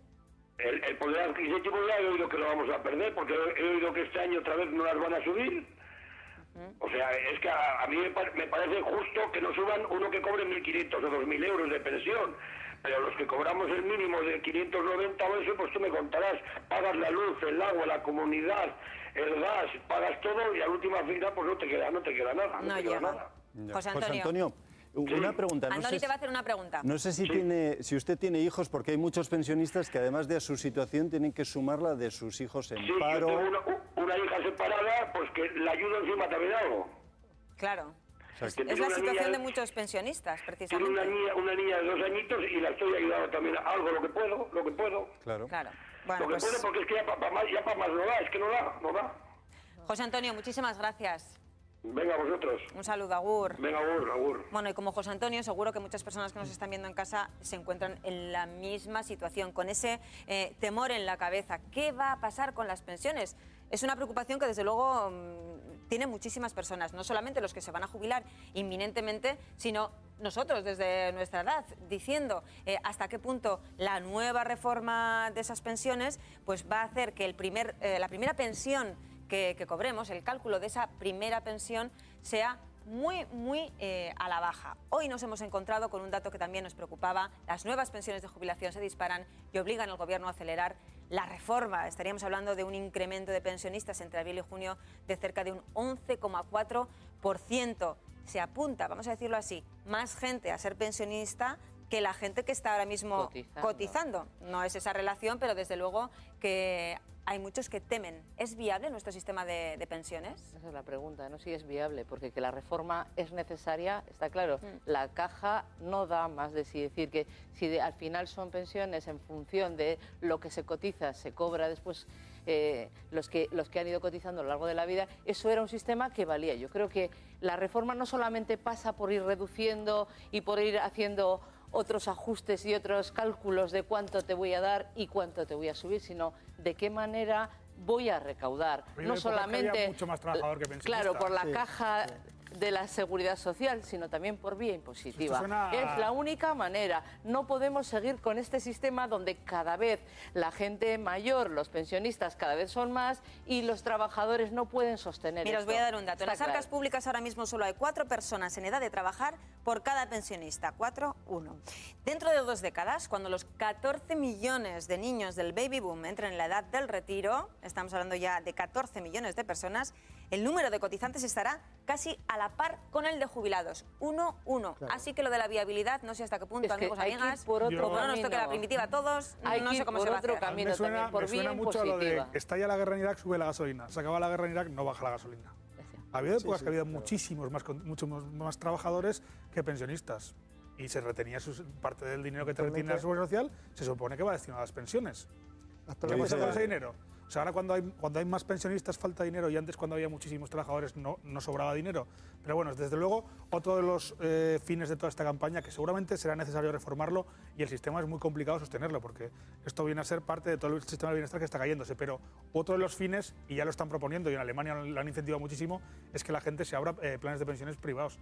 y salen beneficiados de nuevo, pues bueno, los bancos. Claro, lo dice, es una salida, lo dice pero en es que no Twitter, puede ser. Rosa, el timo de las pensiones, un negocio de 15.000 millones de euros anuales para la banca y los seguros. Así es. Estamos hablando de otro tipo de funcionamiento. Hoy por hoy hay muchas personas que tienen ese EPSV o ese plan de pensiones que dice, bueno, pues para el futuro, para añadir un poquito más a lo que cobre. Pero es que hay quien se replantea, dice, no, es que igual tengo que subir la cotización a mi plan de pensiones privado porque igual no me llega. Igual no me llega, claro. Eso es el temor no me llega, que pero ni el mínimo. Todos. Es el temor que tenemos todos y es una recomendación que yo creo que es lógica, aunque también haya un interés efectivamente privado y de algunas instituciones, algunos gobiernos, el actual yo creo que en parte sí que apuesta porque todos hagamos caja personal, privada, para garantizarnos nosotros mismos, no el Estado, un futuro con una pensión digna. De todas formas, claro, los números cantan. Actualmente en España hay 16 millones de empleados cotizando y hay actualmente pues, cerca de 9 millones de pensionistas. Es decir, 1,8 personas trabajando para un pensionista. No da. Se está tirando el fondo de reserva. Luego estamos en una situación extrema. De todas maneras, lo de los fondos de pensiones también yo quiero decir una cosa, que tampoco nos fiamos. Es decir, de la misma manera que con los fondos de la Seguridad Social, como decía David, ¿qué ha pasado cuando han cogido mucho y ahora no tienen para repartir? Con la que ha caído con la banca, con las preferentes, con no sé qué. ¿Qué decías de los bancos? ¿Qué pasa? Claro, no nos fiamos de los bancos. Si se vuelve a dar otra crisis, vuelve a haber otra bancarrota, ¿y qué pasa con mi dinero?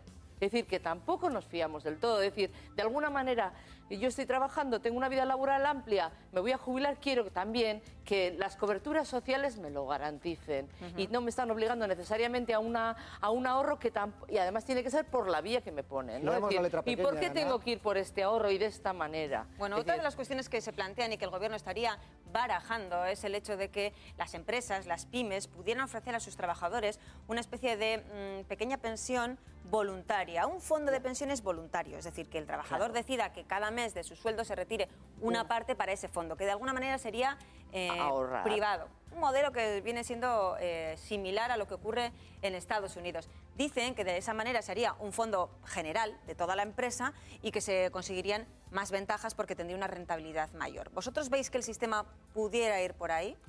En Estados Unidos ha funcionado. O sea, al final es un poco lo que se lleva. Ahí no hay pensiones públicas. Ha funcionado y hay que ver el estado de bienestar que tienen, mínimo. Es la historia, pero es que me refiero a eso. Claro. O sea, es su sistema. Si queremos tender a eso, que es a lo que algunos parece que están interesados en entender, pues sí. De todas formas, aquí seguramente, en lugar de ser una ventaja que te ofrecería la empresa, acabaría siendo un recorte del sueldo directamente del trabajador. O sea que... Pero sería un recorte en principio, según están vendiendo, que luego redundaría en beneficio de ese trabajador. Incluso que si se fuera, el trabajador de esa empresa se llevaría su fondo. Pero la gente es consciente del dinero que tienes que meter en un plan de pensiones para que cuando llegues a la edad de jubilación sea mínimamente apañado para hacer algo. Pues no, y menos con la esperanza de vida que nos ¿Con cuántos años? Pues con 30 si puedes, claro. Con 30. En 35 años de vida laboral, 35, 40, sí, lo que pasa que sí haces una caja. En esa etapa de tu vida estás pagando la hipoteca. Es que es muy difícil. Y al hilo de lo que plantea Adela, ahora mismo, en plena crisis, con vacas flacas, ¿quién consigue guardar 150 euros al mes para un fondo de pensiones? 150 euros, dices. Bien, ¡Qué barbaridad! Es que si la gente puede gastar 50. O 50. Pero es que si la gente pudiese guardar 150 euros cada esto no necesitaría un plan de pensiones, ya tendría una jubilación plácida. Esa solución ahora mismo yo creo que no es factible. Y estamos en la comunidad con las pensiones más altas de todo el Estado. El mayor número de personas en edad de jubilarse es uno de los factores que han llevado a que ese número de pensionistas se incremente. Y también otra cuestión, la posibilidad de que desde el mes de abril se pudiera compaginar después de los 65 años trabajo y pensión. Es el caso de Félix Zubiri, médico de familia. Arratsaldeon, muy buenas tardes. Buenas tardes, Arratsaldeon. Félix, tú eres médico. ¿Estás jubilado? Me han jubilado a la fuerza. ¿Te han jubilado a la fuerza? Cuéntanos. ¿Perdón? Cuéntanos, ¿cómo ha sido eso de que me han jubilado a la fuerza? Bien, normalmente nosotros los médicos que dependemos del Estatuto del Personal Jurídico de la Seguridad Social, siempre cuando firmamos nuestra plaza de toma de posesión se firma hasta los 70 años. Nunca ha habido problemas, yo llevo 37 años trabajando en salud y siempre todos los compañeros cuando llegaban a los 65 años obligatoriamente, eso sí, tenían que presentar una instancia de querer continuar, siempre se les dejaba continuar hasta el año pasado y nunca había problemas hasta los 70. En la medicina privada una persona podía estar hasta que Dios le daba salud y hasta que su mente funcionaba, pero en lo público siempre era hasta los 70 años. Pues bien, Navarra, el 1 de julio creo que fue, saca una ley, el Parlamento Foral Navarro saca una ley diciendo que a partir de los 65 años todo médico que cumpla, todo sanitario, todo funcionario que cumpla 65 años tiene que jubilarse obligatoriamente. Y ahí estamos, yo presento una instancia, yo cumplo años en diciembre cumplo los 65, sí. Pero en enero de este mismo año, en febrero, presento una instancia solicitando continuar como ha sido siempre. No me contestan, mi abogado me dice que eso es el silencio administrativo, siempre se hace y que eso es positivo, con lo cual puedo continuar, pero el 1 de julio el Parlamento de Navarra saca una ley y el 2 de agosto recibo una carta en casa diciéndome que usted tiene que cesar a los 65 años. El día 10 de diciembre, cuando usted cumple 65 años, tiene que cesar. ¿Y qué vas a hacer? Porque tú no quieres cesar, tú quieres seguir trabajando. Yo quiero seguir trabajando, me encuentro muy bien, a pesar de mis 65 años, yo me encuentro fenomenal físicamente y mentalmente. ¿Y qué vas a hacer? Entonces, curiosamente, hemos recurrido a los tribunales, pero el asunto ya ha pasado en toda España igual, Castilla ha ganado, Madrid ha ganado, Cataluña ganó, entonces Navarra espero que además es ridículo porque éramos 22 médicos, 22, perdóname la expresión, 22 tontos que dicen que así se ahorra dinero echando a 22 médicos a la calle con la experiencia, con todo el bagaje que llevamos detrás. Podrían habernos puesto en lugares de formación de residentes, consultores, seniors, organización de estudiantes, etcétera. En otros países se hace. Podrían haber hecho. Me gustaría hacerte una pregunta. ¿Qué les dirías tú a esas personas que dicen que pocos solidarios las personas que pudiéndose jubilar a los 65 quieren estar? Digo pocos solidarios porque en principio estarían ocupando una plaza que podría ser ocupada por otra persona. ¿Tú qué les dirías a esas personas que lo piensan? La solidaridad no es solo un puesto de trabajo por otro, vestir a un santo para desvestir a otro, al revés, desvestir para vestir. La solidaridad yo lo entiendo porque con el bagaje que tengo yo de 37 años trabajando en medicina, he sido tutor de residentes, he sido subdirector general de atención primaria, he ocupado puestos directivos, tengo muchísima experiencia, tenemos todos los médicos que nos jubilan muchísima experiencia, se está perdiendo a una cantidad de personas, a una ciencia fundamental para que nosotros podamos enseñar a los médicos que empiezan, o sea, esa es la solidaridad, poder enseñar a los demás, poder ser consultores, poder organizar a los residentes que empiezan su especialidad, poder encargarnos de los estudiantes. Hay 1000 formas como se hace en Estados Unidos, como se hace en Alemania, como se hace en muchísimas partes de Europa, para que una persona que se encuentra bien, ojo, yo digo que se encuentra bien, a los 65 años, con plena capacidad, con ganas de trabajar y con muchísima experiencia, eso no es solidario. Lo solidario es lo que te he dicho yo antes. Muy bien, Félix. Pues muchísimas gracias y a ver cómo termina la cuestión. Eskerrik asko, gracias. Gracias a vosotros. Andoni, más datos. Sí, no, lo decíamos antes, Euskadi es una de las comunidades, si no la comunidad con pensiones más altas. La pensión media está en 1.050 euros. El número de pensiones ha aumentado un 2% hasta llegar a los 517.000. Pensión por jubilación, como muestra un botón, 1.200 euros, 200 euros más que el Estado. Pensión incapacidad permanente de media 1.159, pensión media por viudedad, si lo diremos, 730 euros. Los sindicatos apuntaban, lo decíamos antes, que se va a perder de media en los próximos 15 años un 28% de poder adquisitivo. Bueno, estamos hablando 28%, de esa pérdida de poder adquisitivo, asegura el Gobierno que no va a ser así, se establece un mínimo, ese 0,25% de revalorización y luego un tope, ese IPC más el 0,25%. En principio hasta el 2019 se subiría ese 0,25, parece ser, en el 2020 un 0,4%, en el 2021 un 1,1% y en el 2022 se estiraría la cuestión hasta el 1,65%. Dicen algunos sindicatos, comisiones obreras entre ellos, que la devaluación de las pensiones se producirá de entre el 15 y el 28% en los próximos 15 años. Estamos hablando de unas cantidades, no sé si son exageradas o no, y pueden hacer que los pensionistas, los jubilados de ahora mismo, salgan a la calle, como ya lo están haciendo en algunos lugares. Ana. Bueno, en principio es un sector que hemos dicho antes que está aguantando ahora muchísimo, ¿no? Primero, en principio es un sector más, digamos, más débil por las circunstancias, porque realmente también el vivir de la pensión siempre es siempre es de menos volumen y de menos cantidad que cualquier trabajador.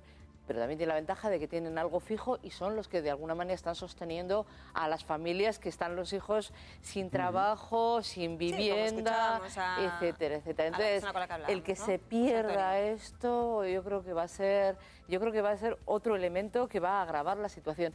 Ahora, que lo que estábamos diciendo antes, igual es que no puede ser de otra manera, ¿no? Pues porque la caja no aguanta más y que realmente... de abandonar a gente muy mayor, gente que ha estado toda su vida trabajando y que no va a tener nada. Estamos hablando de esto y que puede que sea gente que no tenga familia, porque puedes llegar a una situación que eres una persona sin familia, te quedas sin nada, sin ningún ingreso.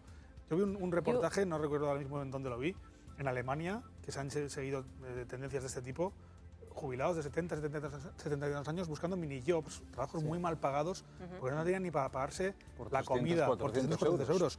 Y ojito, que estamos hablando de cosas muy graves. Como nos estemos dirigiendo hacia allí, vamos a una situación muy grave. Y a veces la gente no se quiere dar cuenta. Ana ha dicho una cuestión, es que de otra manera no se puede. Os lo planteo, no se puede. Hay quien dice, ojo, el dinero que reciben las arcas públicas se puede dividir y dirigir a los sectores que los gobernantes quieran. ¿Sería momento de reorientar el gasto hacia otros factores, a otros sectores como los pensionistas? De hecho, yo entiendo que en este tipo de medidas donde van a ajustar más, entiendo que son en las que son de mayor poder adquisitivo, no en las más pobres. Entiendo que tiene que ser eso. También sueño y quisiera que todos esos hijos que están de alguna manera sosteniendo a sus hijos, que también se vaya recuperando el empleo y que no dependa de los pensionistas. Las pensiones mínimas no están subiendo, prácticamente están estancadas.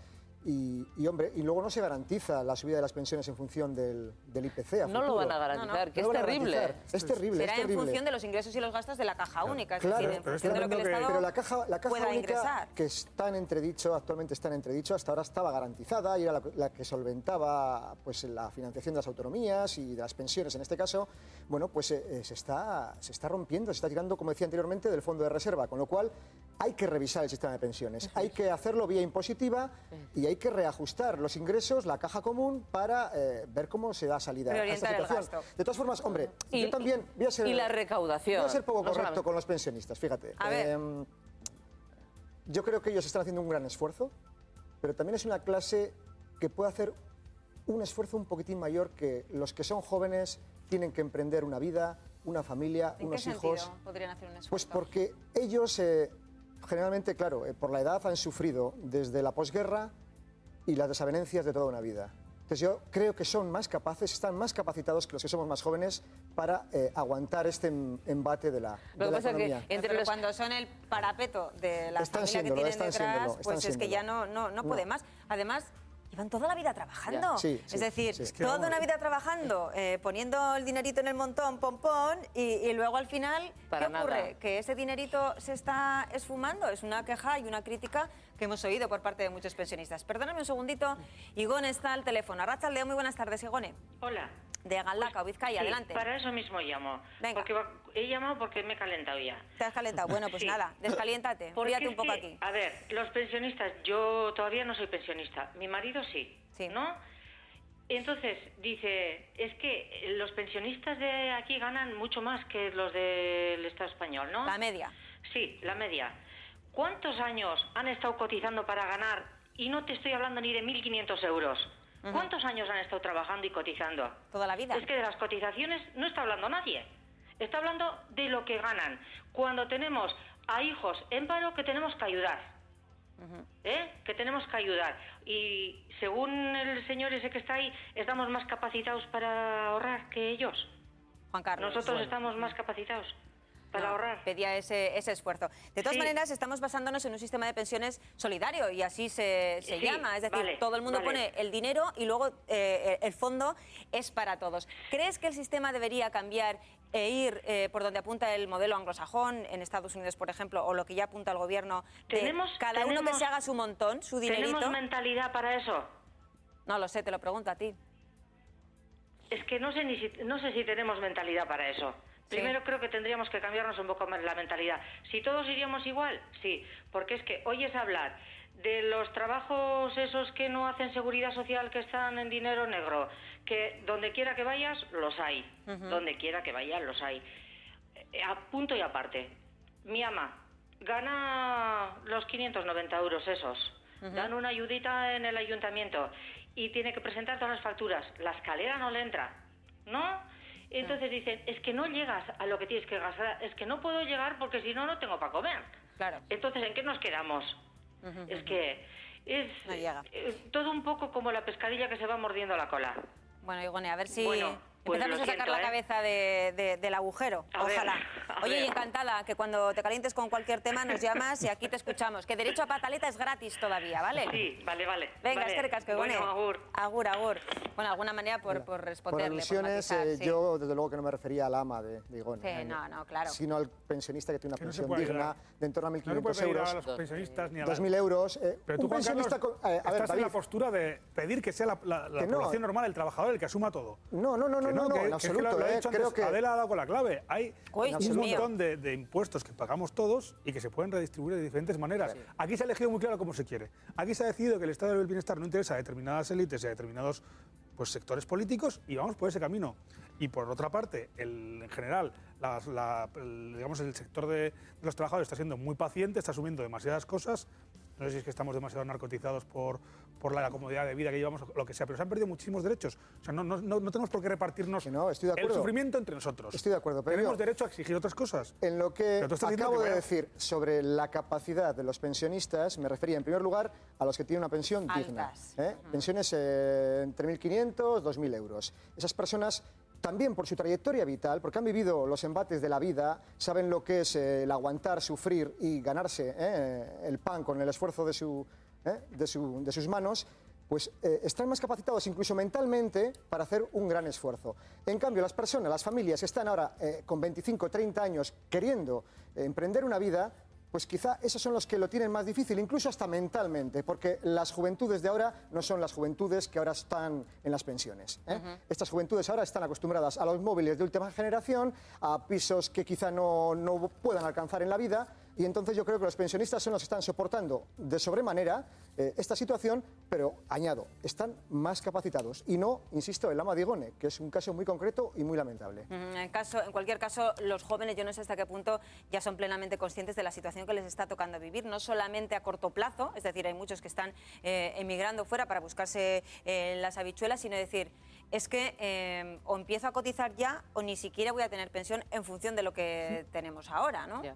Ana, yo la ama de Igone y probablemente Igone también han vivido también el estilo de vida más austero, más de ir ahorrando, cosa que igual a nosotros no hemos vivido de otra manera, como dices, la del móvil de última generación, la de la ropa que más me gusta, la de no sé qué, y también digamos que nos hemos hecho más consumistas y menos ahorradores.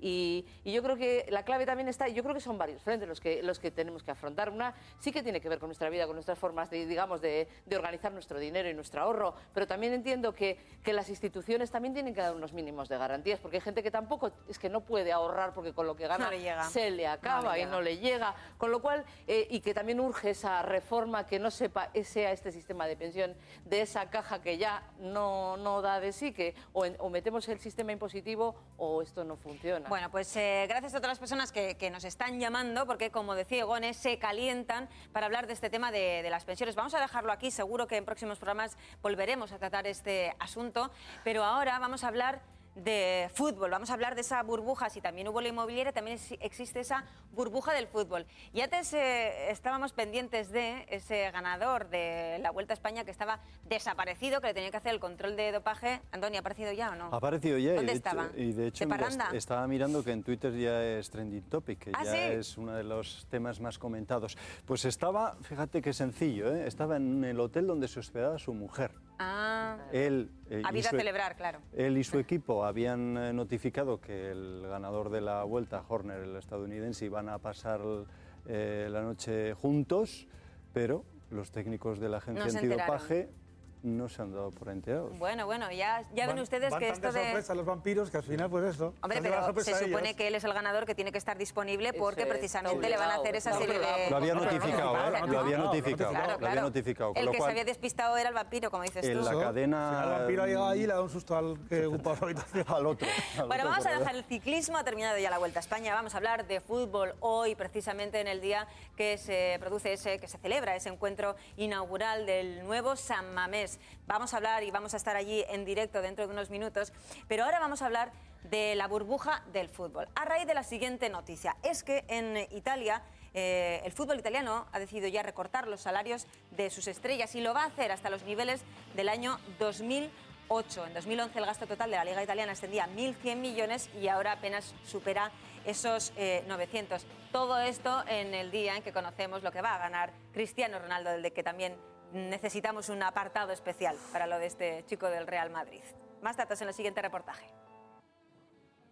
Podemos decir que las rebajas llegan al fútbol, por lo menos al fútbol italiano, ya que recortan los salarios de sus estrellas en más de un 10%. En los 2 últimos años, la austeridad se ha instalado en el calcio, eclipsado por la pujanza de la Bundesliga y a años luz de la robusta Premier League inglesa, el fútbol italiano se aprieta el cinturón. Las razones, por una parte, la complicada situación económica de los equipos italianos y por otra, la entrada en vigor del juego limpio financiero de la UEFA. Daniele De Rossi es el jugador mejor pagado en Italia. Cobra unos 6,5 millones de euros por temporada.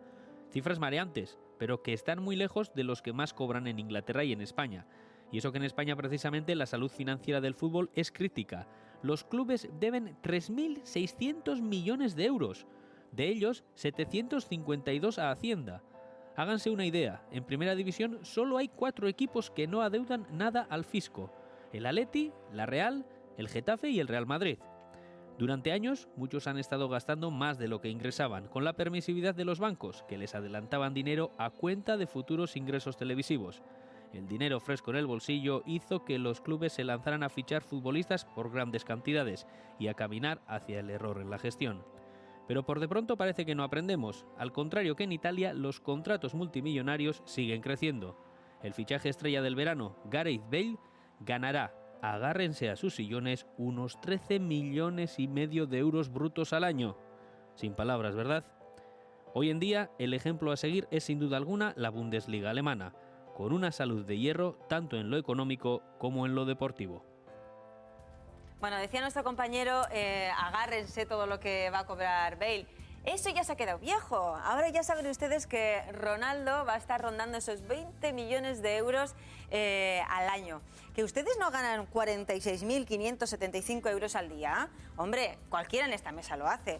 No, en realidad solo lo hace él, Ronaldo, con unas cifras que ya se nos va la cabeza, ¿no? Ya estamos en unos niveles en los cuales, bueno, pues de alguna manera ya no alcanzamos los mortales, vamos a decirlo así. Grandes beneficiados o no, Hacienda se frota las manos con este aumento porque a partir del 1 de julio de 2015 ingresará 6 veces más de lo que recaudaba hasta ahora por el portugués. Entre la ficha de Cristiano y los impuestos, el Real Madrid gastará cerca de 125 millones de euros. Al final, ya sabéis que en estos casos normalmente los futbolistas negocian su sueldo neto con los equipos y son estos, el club, quien asume principalmente esa carga fiscal.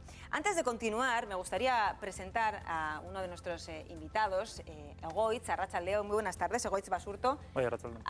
Agente futbolístico. Así es. Así, en brochazo, ¿qué te parecen estas cifras? ¿Mareantes, normales? ¿Se lo merece? No, entiendo que son desorbitadas un poco por la situación que vivimos en la sociedad de hoy en día y tal, evidentemente, pues que sobre todo el tema anterior que habéis tratado, de que alguien no llega con un pensionista, que no llega a fin de mes, y ahora estamos hablando de que uno gana 20 millones de euros netos, evidentemente es una bueno, sí, podría ser demagógico porque estamos hablando de situaciones totalmente distintas, pero sí, pero quizá muchas personas que bueno, pues que se encuentran en una situación muy dura económicamente, ven un partido de fútbol y un gol de Ronaldo y se sienten aliviados, no lo sé. ¿Tú crees que se merecen los futbolistas de élite los sueldazos millonarios que ganan? Yo creo que lo primero que hay que diferenciar en ese tema es, uno cobra 20 millones de euros netos, ¿vale? Pero ¿cuánto produce ese jugador? ¿Cuánto produce? Porque a lo mejor estamos hablando de que es mucho más caro pagar 300.000 o 400.000 euros a un jugador que está en segunda división, que realmente no genera, antes que pagar 20 millones de euros netos a un Cristiano Ronaldo, con todo el merchandising, con todo el marketing. ¿Cuánto puede llegar que a lo rodea. producir? ¿Conoces el dato? O sea, ¿cómo lo rentabiliza el club, no? ¿Cuántas camisetas vende? A través del tema del marketing. Entiendo que el tema de los derechos de imagen los tienen compartidos, por lo que tengo entendido. Pero todo... ¿Por la publicidad? Sí, eso es. Entonces, todo lo que factura Cristiano Ronaldo, pues con el tema de todos los anuncios y él siendo un icono mediático tal y como lo es, pues al final el Real Madrid se beneficia de eso. Luego se beneficia en un tema deportivo. Luego la Liga de Campeones produce muchísimo dinero. Entonces, al final estamos hablando de... gana una barbaridad, sí, pero es que yo creo que genera una barbaridad también. Genera una barbaridad. Estamos hablando de unos sueldos que solamente cobran hoy por hoy 4, 5, 6, 10 futbolistas en toda la liga, por lo menos española. La inglesa Sí, también eso es. tengo entendido que Sí. paga bastante bien, ¿no? Sí, luego cada vez menos, porque antes, tal y como comentaba, hasta el año 2008 estaba la ley Beckham, la que se denominaba como ley Beckham, y es la ley a la que se acogían los futbolistas, por la que tributaban cerca del 24%, los extranjeros y tal. Entonces ahora pasan a un tipo impositivo del 52%. 52%. Entonces, claro, al final te salen competidores, a la Liga Española le salen competidores como la Premier League o incluso ya pues el tema de Dubái, los Emiratos Árabes y tal. Entonces, al final mucho se rigen por ese tema. Entonces, yo creo que tal y como está el tema a día de hoy en la Liga Española, pues que un poco este tipo de Se está vendiendo mucho, jugadores... ¿no? En la Liga Española. Antes se compraba mucho y ahora se vende mucho, ¿no? Sí, ahora es Esa burbuja del fútbol también está llegando, ¿y de qué manera? es un mercado más exportador que importador, la verdad. Ajá, sí, ajá. en ese De sentido. todas maneras, decía que son millonadas que cobran 4. ¿Qué Sí. ocurre en el fútbol, vamos a decir así, de andar por casa? Y cuando me refiero a andar por casa, me refiero a equipos modestos, incluso de la primera división. ¿Qué puede venir a cobrar un jugador normal, modesto, vamos a decirlo así? No sé, una media, pues estamos hablando pues en torno a unos 600, 700.000 euros. Al año. Sí. Que no está nada mal. Andoni, ¿qué Pues, datos tienes tú? Lo hemos ¿Escandalosos? Lo hemos consultado porque nos hacíamos esa pregunta. Es decir, Ronaldo, 20 millones de euros. Y un jugador del Eibar, un jugador de un club de tercera división, del Portugalete, por partes. Sociedad Deportiva Eibar tiene un presupuesto anual de 3,5 millones de euros para este año. ¿Cuánto cobra un jugador? Entre 50 y 70.000 euros, nos dicen. Ningún directivo cobra sueldo. Bajemos a tercera. Portugalete, un club centenario, lo mismo. Presupuesto, 300.000 euros. Nunca en su historia han sobrepasado esa cantidad, ni cuando subieron a segunda. ¿Cuánto cobra un jugador en este club?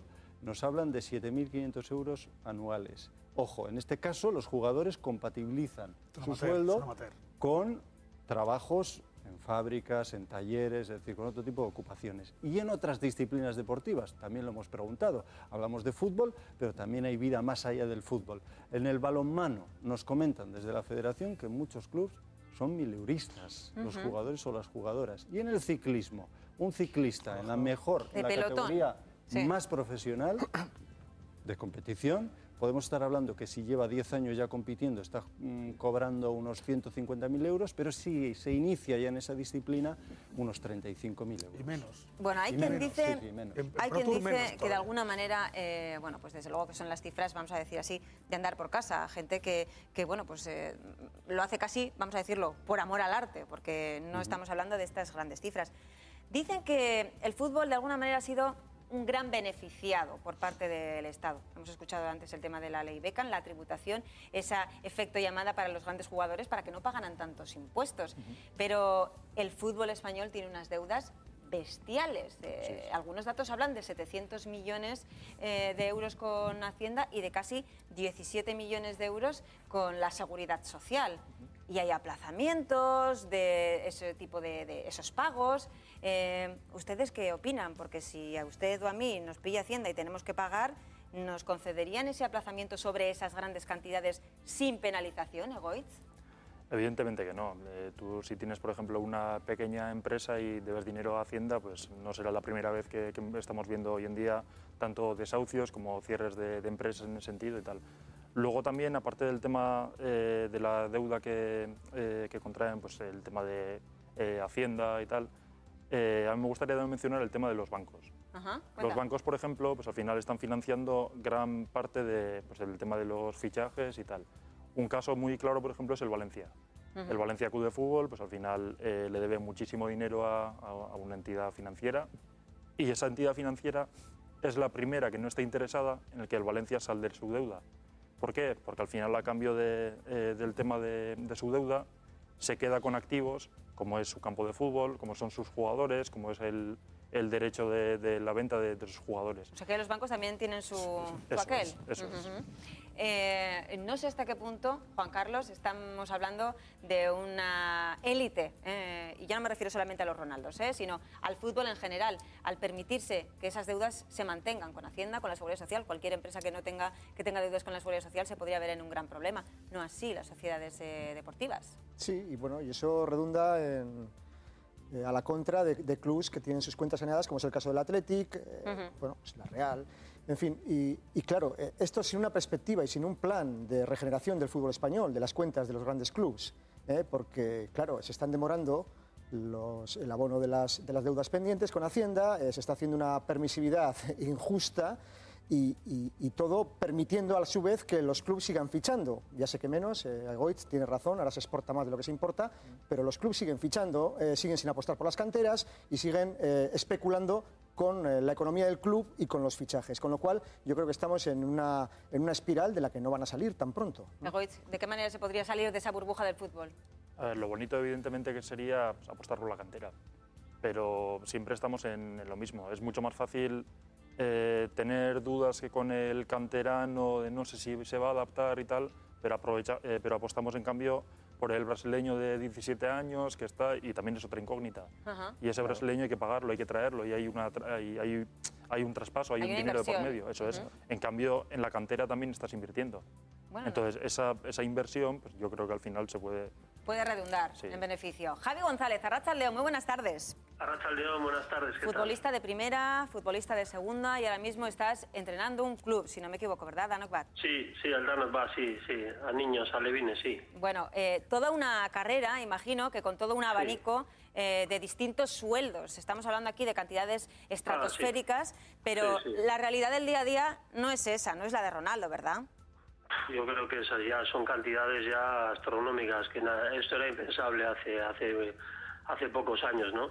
Lo que pasa que bueno, el fútbol está así, el Real Madrid pues maneja unos números escandalosos por encima de los demás, y se puede permitir este tipo de lujos, tanto para fichar jugadores como para pagar este tipo de sueldos, y yo creo que debería estar más proporcionado el dinero para todos los clubes, y ahí tendría que haber más igualdad. Pero bueno, así está montado esto y es lo que hay. Pero podría cambiarse, ¿no? Claro. Ojalá, sí, ojalá se cambie, pero eso tendrían que hacer fuerza, quitando el Barça y Madrid, que ellos están encantados, porque ellos dicen, bueno, nosotros lo generamos, los demás no generan tanto, pero bueno, que pues esto es un debate muy largo, ¿no? Que habría que estar muchas horas hablando, ¿no? Pero yo creo que si se rebelarían los demás clubes, yo creo que seguro que se llegaría a un acuerdo para que la repartición del dinero sería acorde, pues, sobre todo por el bien de la liga, porque al final es lo de siempre, se está haciendo una liga de dos, que al final pues se está devaluando la liga, como por ejemplo la liga inglesa, que está pues la repartición es más unánime, ¿sabes? Ecuánime, y nunca se sabe quién va a ganar finalmente, ¿no? Puede estar ahí, pero hay un abanico de equipos, 4, 5, 6 que pueden estar ahí, y que no como dos, como este año, el anterior y el siguiente, que va a ser Barça-Madrid, al final ya pues eso aburre. Y con lo que decíais de la cantera, pues ojalá que todos los clubes mirasen más por la cantera en vez de por lo de fuera, porque se está demostrando que en la cantera se trabaja muy bien en todos los clubes y salen jugadores. Javi, ¿qué me dices del juego limpio financiero? ¿Se está llevando a cabo? Es decir, ¿se está implantando de una manera real? Porque los papeles lo aguantan todo, pero ese equilibrio entre las cuentas, el saneamiento de las mismas, ¿se está llevando a cabo? No lo sé.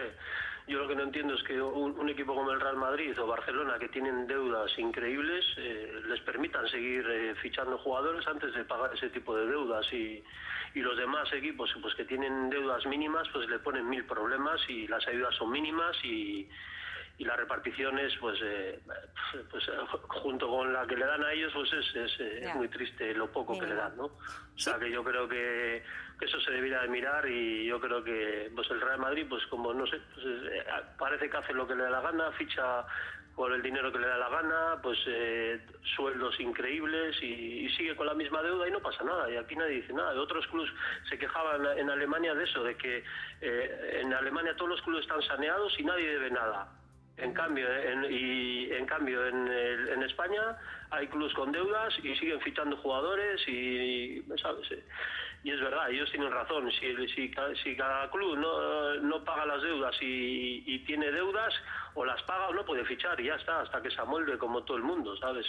Javi, mi compañero Antonio Rantia te va a plantear una pregunta. No, sí. Al hilo de lo que estábamos hablando, tú, Javi, has pasado por el Atleti, has pasado por el Alavés, por el Hércules, por Portugalete, has jugado en primera, en segunda, en tercera división, y ahora estás entrenando a alevines. Yo no sé si esto que nosotros vemos en primera división también lo percibís vosotros desde abajo. Es decir, con quienes tú te mueves, y cuando tú te movías en tercera división también. Sí, por supuesto que las diferencias son abismales, ¿no? Y dices, joder, es que los números que se manejan en tercera o en segunda, y ya, pues comparación con primera, pues son abismales, ¿no? Yo creo que debería haber un poquito más de repartición en todas las divisiones, para que no, porque es que Primera División se maneja muchísimo dinero a nivel de televisión, a nivel de todo, ¿no? De lo que generas, de tal, y yo creo que hay mucho dinero que se queda por ahí, por el camino, y que mucha gente... ¿Tú lo viste? Tú, Javi, jugaste en el Atleti y años más tarde tuviste que militar en el Portugalete. ¿Qué echaste de menos? Joder, echas de menos Primera División, porque Primera División es otro mundo. Es que es entrar en otro mundo. Lo que pasa que luego pues ves que en Tercera División pues hay muchos chavales con esa ilusión de que igual algún día pueden llegar a jugar en Primera División, y lo ves, y a mí me apasiona el fútbol, y me apasiona desde pequeñitos hasta tercera, regional y todo. Me parece una pasada, ¿no? Que peleen por ese sueño, aunque sepan que igual es muy difícil y que llega uno de cada 1000 o 2000 niños, ¿sabes? Pero que las diferencias son abismales, eso está clarísimo, y sí se nota la diferencia cuando vas escalando categorías. Javi González, muchísimas gracias, nos ha gustado mucho tu intervención, es que recasco. A vosotros, gracias por todo. Agur, me decías, Egoitz, que le conocías a Javi. Sí, conozco a Javi, sí. De hecho, estuvo en Israel en Primera División. Claro, al final hay muchos jugadores que una vez va bajando, vamos a decir así, su vida profesional, bueno, pues van a otros lugares, a otros países.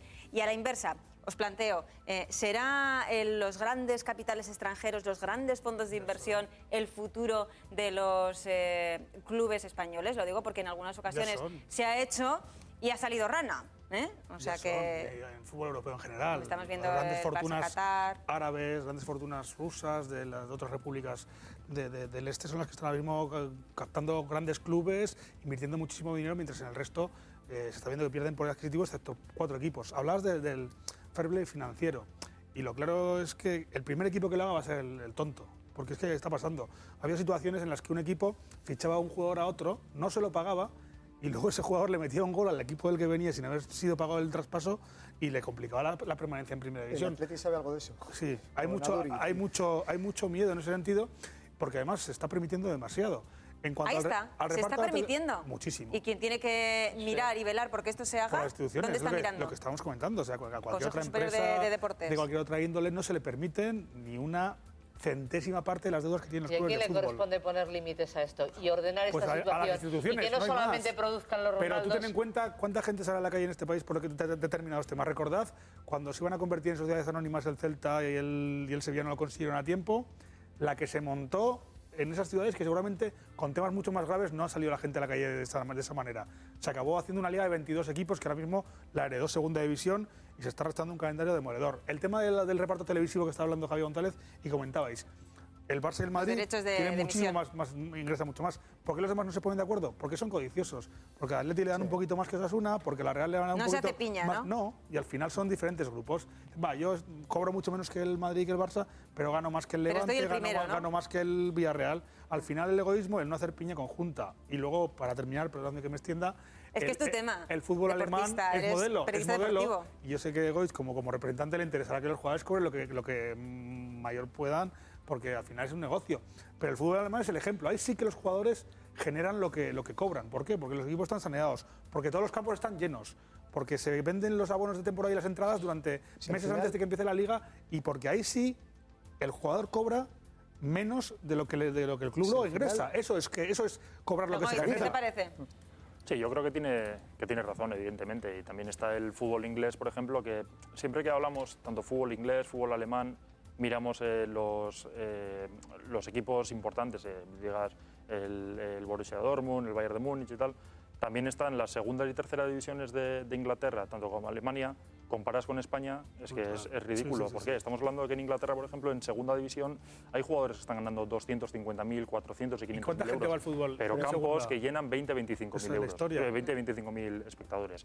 En cambio, estás viendo en España campos que con 3.000, 4.000 espectadores un lunes, por mucho que te digan, no, vamos a vender los derechos a Asia o lo que sea y tal, realmente Pues 20.000 se queda corto. 53.000. Son los asientos que tiene el nuevo San Mamés, que hoy a las 10 de la noche, si no me equivoco, estrenará su nuevo campo, el Athletic. Imagino que no sé si este punto estará nervioso o si el que estará nervioso será nuestro compañero Xavier Mendía, Arratsaldeon. Muy buenas tardes. Has tocado ya el césped. Kaixo, Arratsaldeon, Adela, Arratsaldeon, ikusentzuleok. No, todavía no hemos tenido esa suerte, ese placer, ese honor de tocar y besar el césped del nuevo San Mamés, pero la verdad que intentaremos, y al mínimo resquicio hay que nos colamos para tener también ese pequeño recuerdo en nuestra memoria. Como decíamos, como solemos decir habitualmente, minuto de juego y resultado todavía más de 7 horas para que dé inicio ese choque aquí en el nuevo San Mamés entre el Athletic Club de Bilbao y el Real Club Celta de Vigo. Y la verdad, Adela, como tú comentabas, hoy hasta la meteorología está ayudando y quiere hacerse también un hueco en la historia del Athletic Club. Y es que como gusta en Bilbao, así nos gusta jugar los partidos aquí en el Bocho, con la chapela metida y ese leve shirimiri que haga que el césped esté un poco más rápido y que la pelota corra con más rapidez. Comentabas, hoy se da un nuevo paso después de casi 3 años desde que se colocó la primera piedra de lo que hoy en día ya podemos ver a nuestras espaldas es el nuevo San Mamés. Las obras están inacabadas y sí, los que tenían miedo y las que tenían miedo de que tal vez en las primeras jornadas durante esta primera temporada se podrían mojar al no estar toda la cubierta bien hecha, pues efectivamente esta noche, si este shirimiri continúa, se van a mojar de lo lindo los que estén en las esquinas, pero me imagino a gusto, efectivamente, poco o nada les va a importar. Por lo demás, todo en perfectas condiciones. La verdad que estamos ante un campo 5 estrellas. Los que ya han podido estar dentro durante el entrenamiento a puertas abiertas que se realizó el otro día han dicho que se trata de un campo espectacular. El público está encima, no se va a perder ni un ápice del viejo San Mamés, de ese ambiente, de esa caldera que se vivía durante todos... que se vivía cada 15 días, queríamos decir. Eso sí, la verticalidad debe de ser tal. Esta noche sabremos si llega hasta ese punto, que la verdad es que parece, por lo visto, que los aficionados y aficionadas están encima del partido. Mucha altura, muchas escaleras para subir, para las gradas más elevadas, pero por lo demás, la verdad que es un campo 5 estrellas. Incluso la tienda ya está abierta en un lateral, en el fondo norte. Mendía. Adela, solo esperamos que corra la pelota y que el triunfo se quede en casa. Respira, eso te quería preguntar. Precisamente, ¿cuál es el resultado? ¿Cuál es el resultado? Porra, para ti. Pues hombre, una victoria no estaría nada mal para entrar en los anales de la historia, pero el equipo de Luis Enrique viene también con ganas de hacer historia y poner el nombre del Celta como el primer vencedor en San Mamés. Pero eso sí, los chavales de Ernesto Valverde hoy están muy pero que muy motivados y quieren poner todos su granito de arena en la historia de este antiguo estadio centenario. 2-0, 1-0, 5-0. Goleada. Un 1-0 de penalti en el descuento también nos vale, creo yo. Te pones épico cuando hablas del Athletic, Mendía. Épico te pones. Por supuesto, brota la poesía por nuestra boca. Es que ricasco, Xavier. Zuri, gero arte. Agur, agur. Bueno, hablaba yo de la porra, ese posible resultado. Es trending topic ahora mismo en Twitter. No se habla de otra cosa. Pero no será, ¿no? En el mundo. En el mundo mundial. Y no es una bilbainada. Ni en España. No es una bilbainada, pero sí, es uno de los temas más comentados ahora mismo y precisamente con el hashtag ese porra Athletic. 2-0, 2-1 dice Neko, Aduriz Muniain. ¿Qué más? Una casa de apuestas. Todos los que acierten el resultado del Athletic Celta se llevarán 40 euros. Ajá. Ojo, Bueno, 2-1, 0-1... 3-0. Bueno, 3-0. Hay el más optimista 5-0. Está bueno, Bilbao muy precioso. En cualquier caso, es una inversión. Iba a decir que va a poner Bilbao en el mapa. Yo soy guipuzcoana, lo digo con todo cariño. Deportivamente hablando, es decir, en el año 2020, si no me equivoco, se llevará finalmente Bilbao la celebración de ese gran encuentro. Hombre, yo creo que es necesario. Al final, el Atleti dentro... Mira, yo me estoy riendo mucho, estoy aquí con los compañeros que son bilbaínos. De la Eurocopa del 2020, que no me acordaba. Sí, diciendo con los compañeros que sí, que están los bilbaínos muy crecidos y tal. Y además, bueno, ayer te comentaba antes, ayer ETV no le dio casi importancia, solo dio 6 horas seguidas de reportaje sobre San Mamés. Un documental estupendo, que espero que viene. Pero te digo una cosa, yo he vivido en Bilbao, conozco el Atleti un poquito desde dentro. Me parece que gran parte de la gran mística que tiene este club es esa característica de todos sus aficionados y toda su gente capaces de dotar de este tipo de acontecimientos, darle una mística especial. Creo que es muy importante. Había mucha gente que decía, es que a mí me da una pena que tiren el viejo San Mamés, pues el arco, bueno, todo lo que, y dentro de 100 se conlleva. años, y otros dicen, no, que hay que poner San Mamés en el siglo XXI, ¿no? Y dentro de 100 años seguramente pues seguirá existiendo el Atleti porque desde luego es un club con unas raíces tremendas. Y eso no lo podemos negar, seamos de donde seamos. Yo creo que sí que era importante porque dentro de lo que estamos hablando de la crisis del fútbol, porque hay crisis, el Atleti sigue siendo uno de los clubes que siguen manteniendo pues eso, su masa social muy fiel y unos valores que yo creo que, bueno, aunque cambie de campo, se van a mantener siempre se ha dicho, Goiz, que funciona aparte, de alguna manera, el Athletic, ¿no?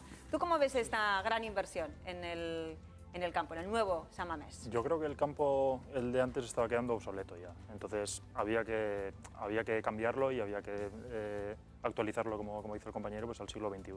Entonces, evidentemente, yo creo que era una inversión reforma necesaria. Hay quien ha criticado, dice, es que en los tiempos de crisis, bueno, cuando se planeó esto todavía no estábamos en crisis, reajustes de presupuestos, pero entonces se quedaría corto el proyecto, Ana. Bueno, yo en principio yo creo que sí que han ajustado, pero yo creo que el proyecto es muy bueno, que insisto, no nos podemos poner nostálgicos, el Bilbao, como ha ido evolucionando en los últimos 20 años, también le ha tocado al fútbol, es imprescindible por cuestiones, digamos, de infraestructura y de seguridad, pero que de alguna manera yo creo que Bilbao necesita, pues eso y más, vamos a decir. ¡Hala! Que no se nota que eres de Bilbao tú, Juan Carlos. Bueno, sí, necesita un campo como el que se está construyendo, todavía no está del todo. Queda ese punto para la discusión de si se ha financiado bien, de forma correcta, no, si debiera haber intervenido instituciones como Gobierno Vasco y Diputación con tanto dinero. Bueno, eso en cada uno queda. Hoy vamos a celebrar que se inaugura en parte este gran San Mamés.